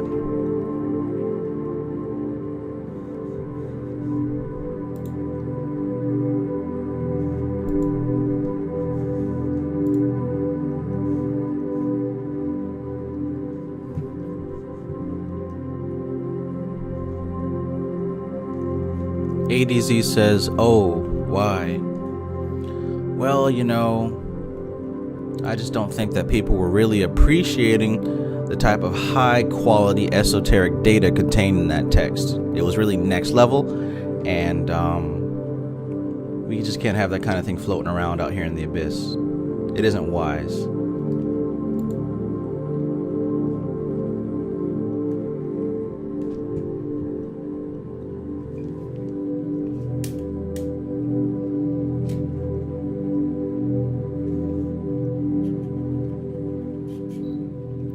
Animali says, dang, glad I binge watched it. It was good. I have the book now. Good, good, good. No, but in all honesty, the person who owns the copyright to that book reached out to me in emails and gave me somewhat of a light threat that he didn't authorize me to read the book, so he wanted to press charges. So I went ahead and used my scissors to nip him in his bud. No face, no case.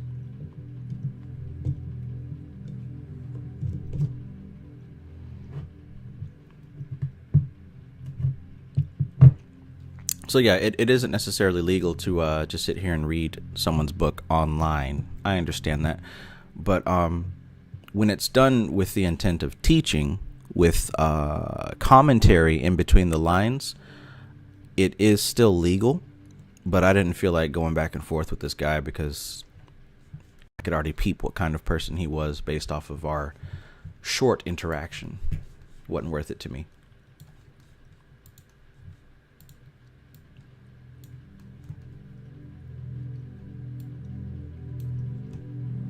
Choose your battles, as they say.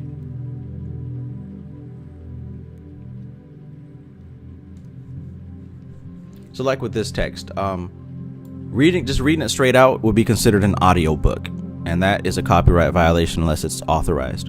But reading with teaching commentary in between, that is permissible, but it does fall up under some sort of a gray area. Society Eject says the extraterrestrials contacted Travis to take it down, or the mothership was going to show up at his house. Right. And as much as I am an advocate for Armageddon, I wasn't quite ready for it just yet.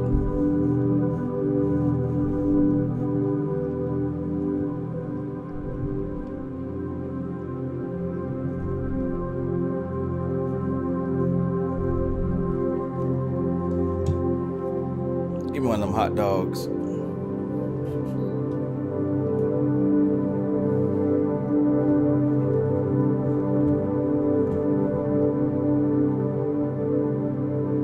Thank you, MC Maestro. MC Maestro says Dhyani Chohans are the 7 devas of the chakras. Awesome.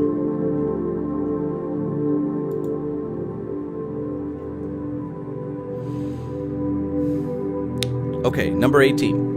It is said that there are a number of mysterious forces playing through nature. These forces are correlated to the letters of the divine name, Tetragrammaton, which in turn is correlated to the 4 elements. And these combined into 72 combinations. These combined into 72 combinations are referred to as the ministering angels, or the intelligences dwelling in and manipulating the life-giving forces. What are we talking about? The celestial language, which we see around us in our world of ever-changing lights and colors, is called the Bible of nature. The word Bible here has its original meaning, a book. This book is composed of the consonants of the divine alphabet. When these letters are given meaning and illuminated by the unuttered and unwritten vowel points dwelling within the senses, man then reads his own destiny as it is written by the hand of divinity.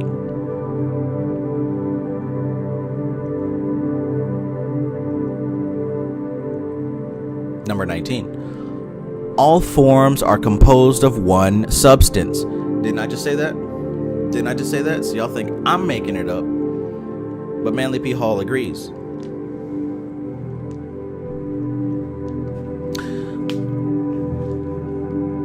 All forms are composed of one substance, the difference being in the combinations and positions of life centers, the vowels. Nature furnishes the book, but the positions of man's sevenfold consciousness interpret the book. The consonants may and do change their meaning through the position of the vowels, which give life to their dead forms. Take this metaphor and compare it to what we know about neurosemantics. Those of you who know about neurosemantics, the green book, gold book, etc. He says that all forms are composed of one substance, the difference being in the combinations and positions of the life centers, the vowels. Nature furnishes the book, but the positions of man's sevenfold consciousness interprets the book. Double slit experiment. The consonants may and do change their meaning through the position of the vowels, which give life to their dead forms. The early translators of Jewish literature experienced literally the difficulty that students of the Book of Nature experience spiritually. The early Jewish scriptures were written without vowels and without spacing between words. The confusion which resulted can be appreciated by taking two consonants such as L and G and trying to reason out whether the word is log or lug or leg or lag. For with the vowel, the meaning is changed. Notice what he's doing here. He's illustrating the importance of you can have any combination of letters, but it's that vowel that makes a word. If you got L and G, the vowel changes the meaning of that word altogether. Log, lag, lug, leg. The difference is what vowel is used. So likewise, he's talking about matter. Matter would be the consonants. Matter, or the 5 elements, would be the L and the G. But it's that spiritual principle that's right in the midst of it that animates it and allows it to express itself as whatever thing it is that we interpret. It's the spiritual nature that is the consonant.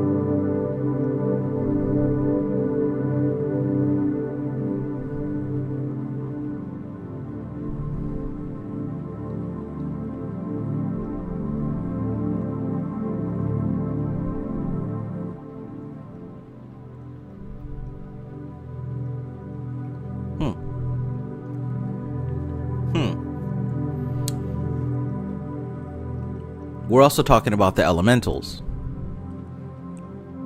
With human consciousness, awareness. And by the way, I mentioned about how you've got the observer and the observed. It's that third party, which is, what's the word? The third party is facilitated by awareness. What is awareness? Awareness is when the 5 sense meets the thing that can be sensed. So in this case, when my faculty of sight finds something to see, it's the awareness that's in between that. Because the sight is nothing, and the thing to be seen is nothing. It's the awareness in between the sight and the seen. It's the awareness that defines the experience. So my awareness says, oh, this is a samurai ninja turtle. My awareness determines that. My sight didn't determine it, and it didn't determine itself. So that third experience is facilitated through the awareness, which would be considered the vowel in this case. I would be L, and this would be G, and my awareness would be O, A, U, E, I, etc. And I say facilitate because based on how I interpret it, determines the potential, what can happen next.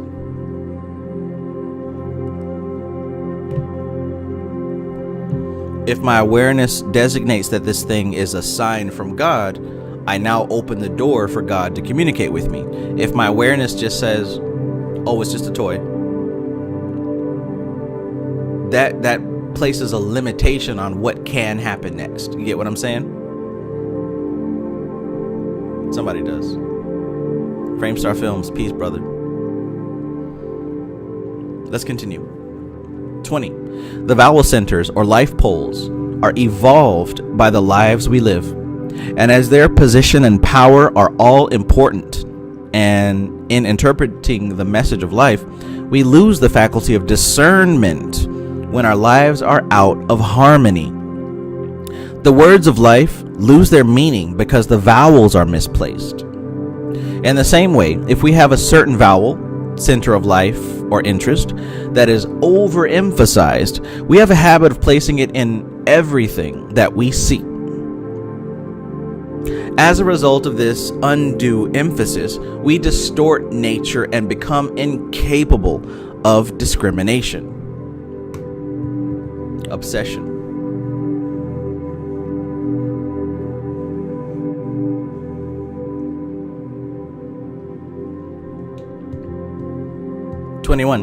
The present relationship of the consonants, bodies, and the vowels, life centers, in man produces a word, which is not primarily a combination of sounds, but rather, like words, is a symbol of an invisible activity.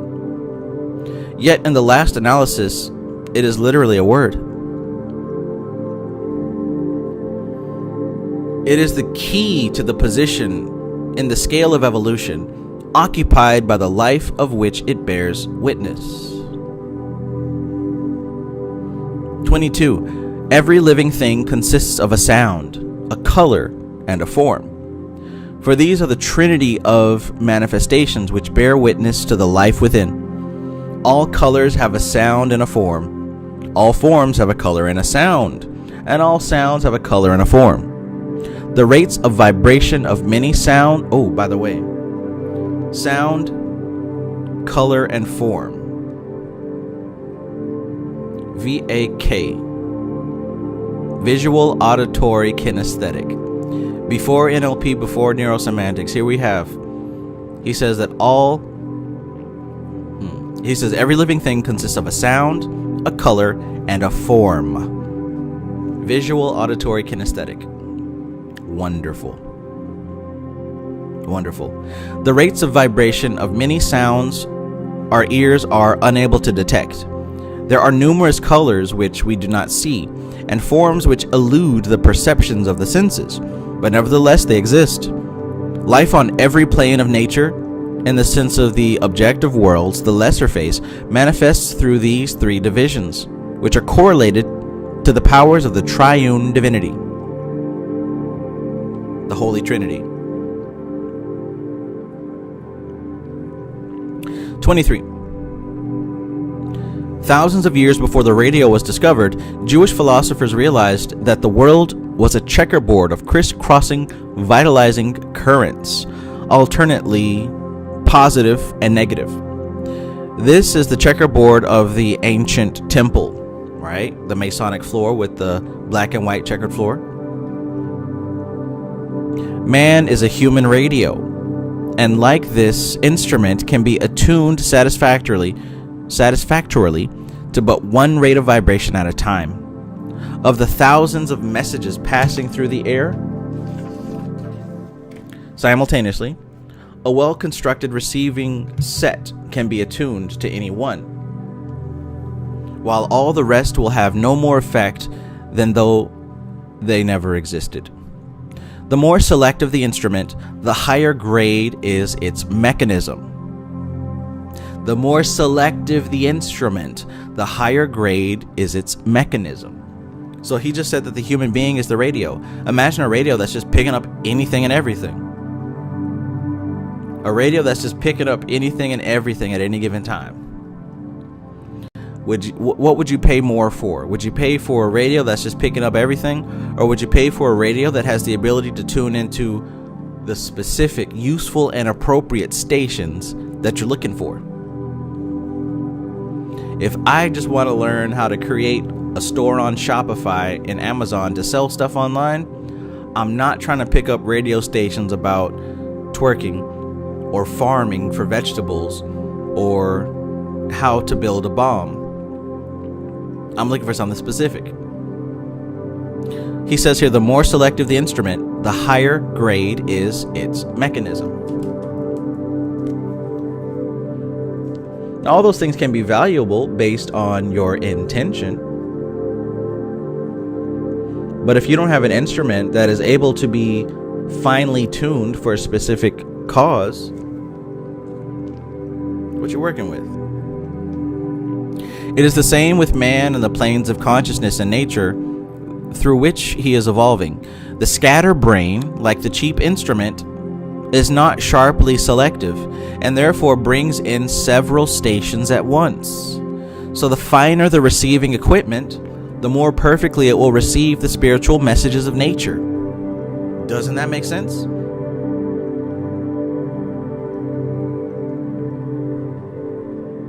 The differences in our rationality,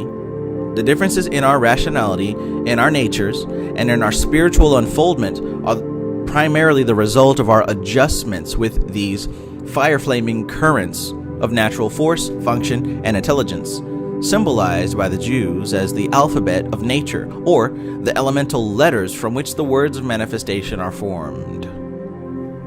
daily and hourly development of body, mind, and spirit attunes us to ever finer currents, whereby we receive an influx of energies from ever higher and finer natural planes. These influxes are the materials with which we are eternally rebuilding our organisms. Consequently, the better the quality of the organism, the better the materials it will draw. The better the quality of the organism, the better the materials it will draw.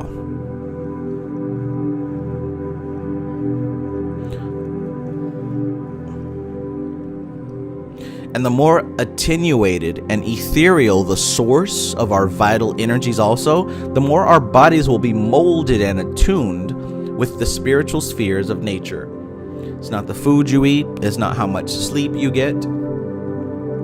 It's where you draw your sustenance from spiritually.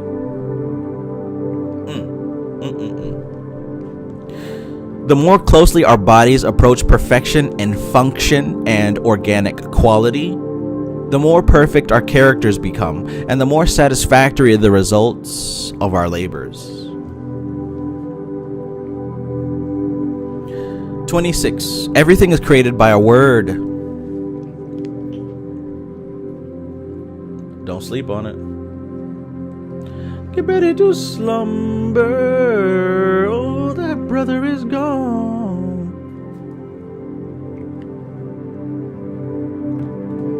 I'm gonna have to share that meme so you guys know what I'm talking about, so I'm not just out here talking to myself. Slumber.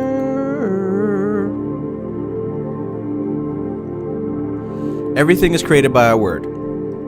This word is a rate of vibration and is said to be the true name of the thing or body which it builds around itself. The vibration is the true name. We may say that bodies are spiritual thoughts put into words. Spiritual thoughts put into words. That is what a body is. Interesting.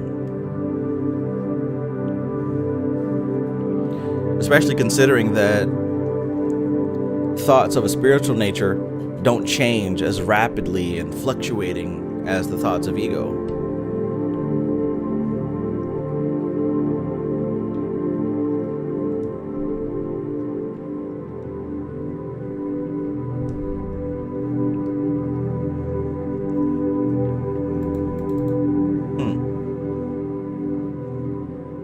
The letters of the alphabet, which form the constituents of words in the physical world, are the chemical elements. Therefore, our forms are words made up of a certain number of chemicals. An example of this can be studied firsthand by the advanced student who sees the word forms created by the rates of vibration of a person's voice. For man is a creator on a small scale, giving a certain degree of immortality to his thought forms and word pictures. Hence, he is held responsible by karma for these invisible creations. Another reference to the previous book, right? Us fostering elemental and astral children.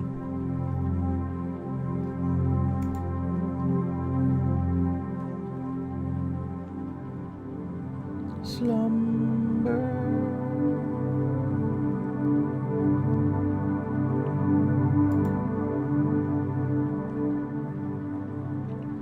27. The great vibratory fiats of cosmic creation, called in the ancient Kabbalah the sacred names, when placed in the hands of the wise, unlock the mystery of being.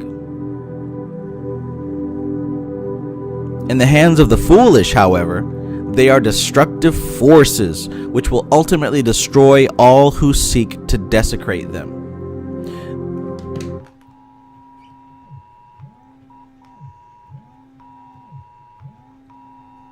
Oh my, what a panicky sound. The evacuation and the shelter in place has been lifted. The evacuation and the shelter in place has been lifted for brother. Yeah, gotcha. Good. You guys are safe to go home now. So, in the hands of the foolish, these sacred names are destructive forces which will ultimately destroy all who seek to desecrate them. They are, in truth, the flaming letters which illuminate the way of the sincere aspirant, but which burn the unpurified and insincere with a consuming fire.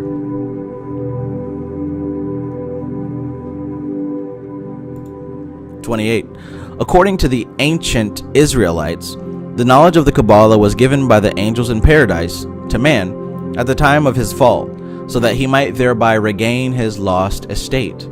It was perpetuated by Moses and the schools of Samuel the prophet, during which time it consisted of a series of oral traditions and keys which were communicated solely by word of mouth to those who had proved worthy of the trust. The Kabbalah formed the esoteric teachings of one of the most profound of the Atlantean mystery schools. By the way, those of you who are interested in Atlantis, Manly P. Hall does have information regarding that.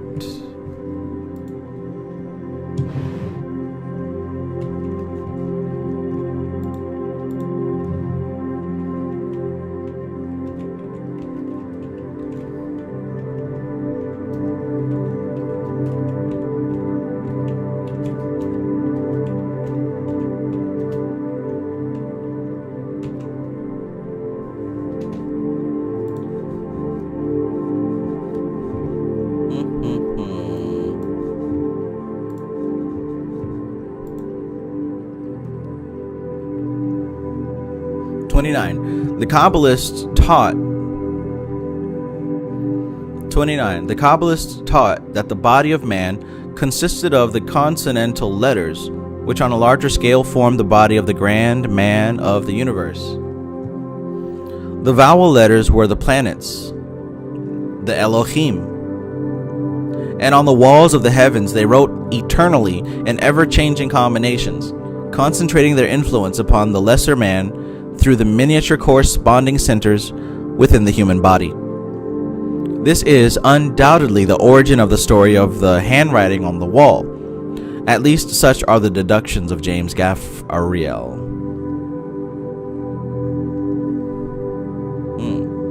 MC Maestro says ancient halls of Kamumbo. I only heard that from Bobby Hemmett. And what was written on the ancient halls of Kamumbo? Tree of Life. Nuru, peace. Peace and greetings. Hope you're having an excellent day. Number 30.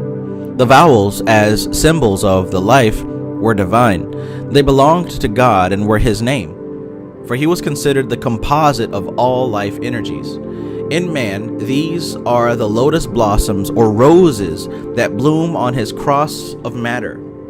And as no word can be formed without a vowel, so no body can be formed without one of these centers. It must be sounded, even if not written. Students of the sacred sciences maintain that each nation pronounces its vowels differently. This is due to development of the larynx. For its range and rates of vibration are the results of evolutionary growth. An interesting feature of early Kabbalistic philosophy was that in which the dignity of words was emphasized by the position of the tongue in vocalizing them. Thus, in pronouncing the name God, it was necessary to raise the tongue to the roof of the mouth as an act of adoration. God. Again, in speaking the letter S, it is necessary to hiss like a snake. For we know that the present form of the letter is derived from the ancient character of the partly coiled serpent. This system was used partly throughout the alphabet and was said to have special Kabbalistic significance. Based upon the formation of the larynx, the Kabbalists taught that every living thing speaks a word, the manner in which it is, denoting the mental, spiritual, and physical status of the body which forms the sound.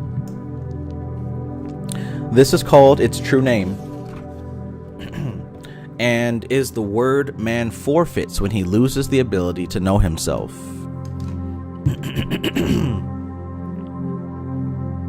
Occult scientists have declared spirit to be air in motion. Occult scientists have declared spirit to be air in motion. That's where we get shin, ruach. The ancients also taught that when the rate of vibration, which we call matter, was raised to a certain point, it became a spark of life. When the rate of vibration, which we call matter, was raised to a certain point, it became a spark of life. You manifestation experts might want to take note of that. Depending on the angle, matter is consciousness. Depending on the angle, depending on the rate of vibration. The ancients also taught that when the rate of vibration, which we call matter, was raised to a certain point, it became a spark of life. In man, this spark is born out of the larynx by the rates of vibration set up by the shape of that organ. This rate of force coming into objectivity clothes itself with colors, sounds, and forms. Remember the three mandatory aspects of anything incarnated: colors, sounds, and forms. Among hashish addicts, particularly, it is not an uncommon form of hallucination for them to declare emphatically that while in the state of partial stupor, they have seen words coming out of people's mouths. The occultist knows that the use of drugs is one of the easiest methods to secure a negative form of mediumship. For when the conscious mind is thrown into a stupor, certain astral and psychical records are often brought through. Delirium tremens is another familiar example of the same principle. The ancient wisdom teaches that man was born out of the mouth of God, for which reason this creative fire that brought him into being by calling him out of the darkness of space is called the Great Name, the keynote of his creation.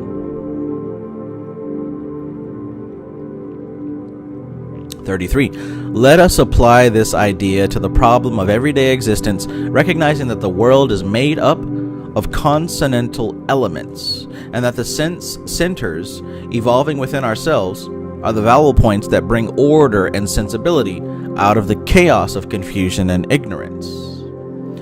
The thousands of examples to be seen in nature and life, when reduced to a composite unit, comprise the Bible or the sacred book of creation. As stated before, however, this sacred book was written without spacing between words and without the vowels. That's why it had to be passed from mouth to ear, because the actual living aspect of the thing wasn't written down. 34. To the problems of his existence, each individual must apply the keys furnished by his own centers of consciousness. With these Kabbalistic keys of wisdom, he must make true logic and sense out of the sacred book, vivifying it with his own life, dividing its letters into words by the powers of discrimination. Only when he has done this can the secret of the sacred name be understood, and will he realize that incantation and invocation were merely blinds used by the wise magicians of the ancient world to conceal the true spiritual mystery of ceremonial magic.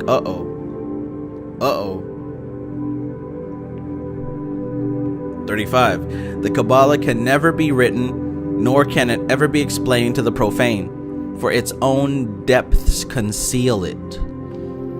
We can talk about the shape, the circles, the lines, the names, and the ideas, but the true Kabbalah is the spirit which is unwritten, the vowels, the experience, the space in between the observer and the observed.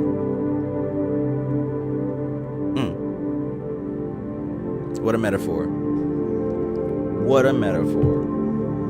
Leonardo leads Donatello does machines. Raphael is cool but crude.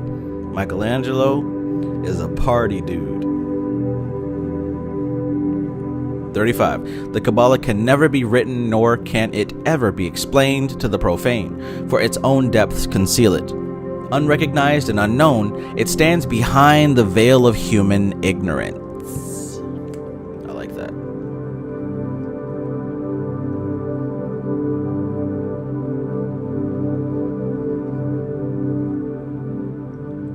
My auntie was born without a veil. Unrecognized and unknown, it stands behind the veil of human ignorance. Bump it. I'll highlight that first line too. Its own depths conceal it. I love that.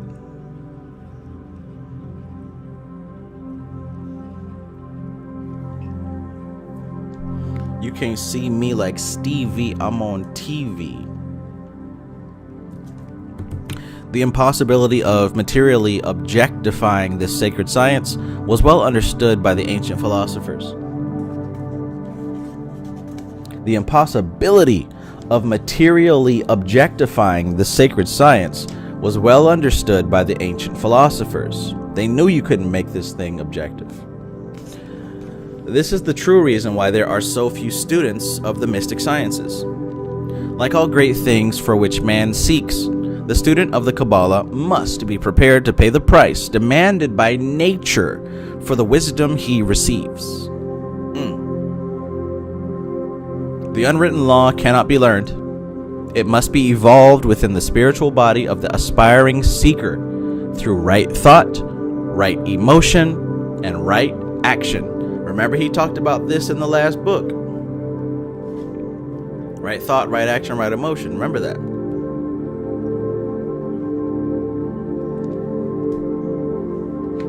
Hopefully you highlighted, because all these books lead and link to each other.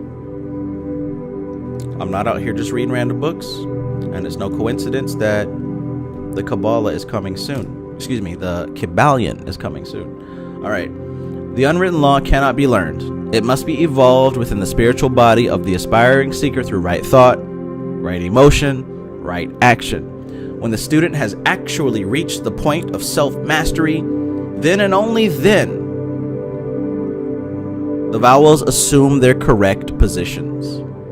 The sacred centers are opened, and the master's word, the key to all creation, is found in man, and the student becomes a master of the sacred name. That's when the student becomes a master of the sacred name.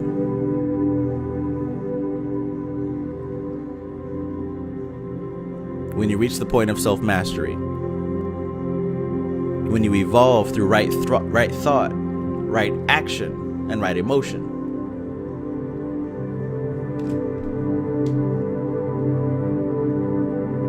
When you become prepared to pay the price demanded by nature for the wisdom that you receive. This is all wonderful stuff. And nowhere in here did you hear anything about boogeyman. Did you hear about the demiurge? Nowhere in here did you hear we gotta. Nowhere in here did you hear about we gotta melt chakras. None of that nonsense. This is all about understanding self in relation to the macrocosm.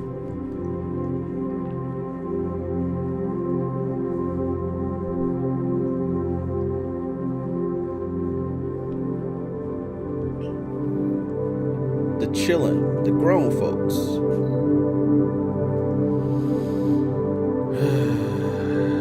Excellent stuff. Okay, so that was part one. That was part one.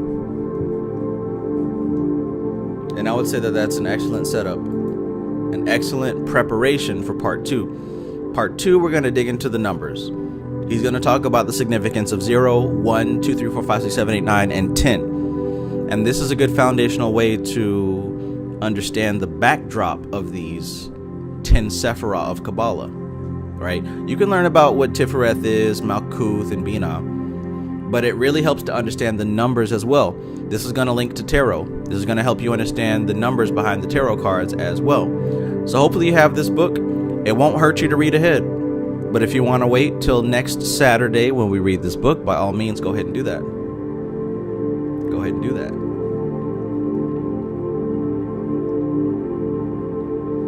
I remember when we used to sit, in the government yard in Brooklyn. All right, so I hope you guys enjoyed this excellent text. Like I said, Manly P. Hall does not let you down. If you're looking for gems of understanding and a little bit of direction to do your own research. All right, so we'll be back here in a week from now. We're going to read part 2. We're going to read part 2, The Mystery of the Numbers. And I will do everything in my power to get started at 8 p.m. Eastern Time on that day. For those of you who grabbed a copy of my ebook, God bless you. I hope that you're utilizing those 7 steps to redefine and transmute those negative thoughts, and hopefully you're seeing results, right? The book's been out for a couple of days now. For those of you who have finished it, those of you who have got the audio book, hopefully you've had time to really ingest this and put it to use. For those of you who don't have a copy of my ebook just yet, I've posted the link right here in the chat. Go ahead and grab that. And probably for the next couple of weeks or months, I'm going to keep mentioning this thing, because apparently there's some people who say they haven't heard that I wrote a book. So I'm just going to keep promoting it. Anyways, like I said, if you haven't grabbed a copy, go ahead and do so. Follow this link. I'm going to pin it to the top. And along with this ebook, I've also made a video training that goes more in depth to the principles behind what was written. So you get a very thorough understanding of how to enhance and improve your manifestation by eliminating your negative thoughts. And even if you're not somebody who cares about manifestation, there's a high chance that you're dealing with some manifestation of negative thought processes. This shows you how to correct that, and not to just fight negative thoughts, but to transform them into something that can help you.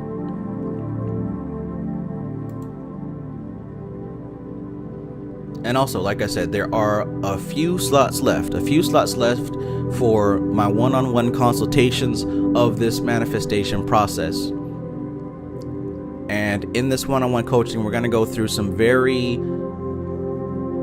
thorough neurosemantic NLP type exercises where we get to the root of what I call the aligned identity. And when it comes to the aligned identity, what we're talking about is, a lot of people, when they reference manifestation, they talk about affirmations, they talk about doing visualization, and those things are great. But if you don't take it to the identity level, you're really just kind of saying good words and crossing your fingers, right? Because you can change your environment, and that may have a temporary effect. You can change your behaviors, and that'll do you even better. You can change your beliefs. That'll have an even deeper impact. You can also adjust your identity, who you think you are, who you say you are, who you believe you are. And that'll give you probably the most impactful change. So follow the link that I just posted there. If you haven't got a copy of my ebook, go ahead and grab that. If you're interested in the training, that's also on that link. And also, like I said, there's a few more spaces left for my one-on-one coaching, where we're going to go through 4 weeks of one-on-one sessions. All right. So we'll be back here next week. We're going to do part 2. Like I said, if you have a copy of this, go ahead and read forward. If you don't want to, that's fine too. But that's everything. I'm about to call it an evening. I appreciate you guys so much for being here. I value your attention. I value your desire to learn this information and really integrate this information. Thank you. Thank you. And we out. And we out.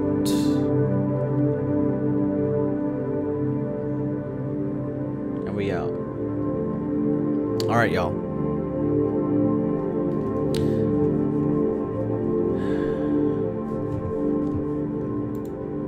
Unicorn time. This is TK Trav, aka Travis Magus, here with LVX777. I love you guys. Peace.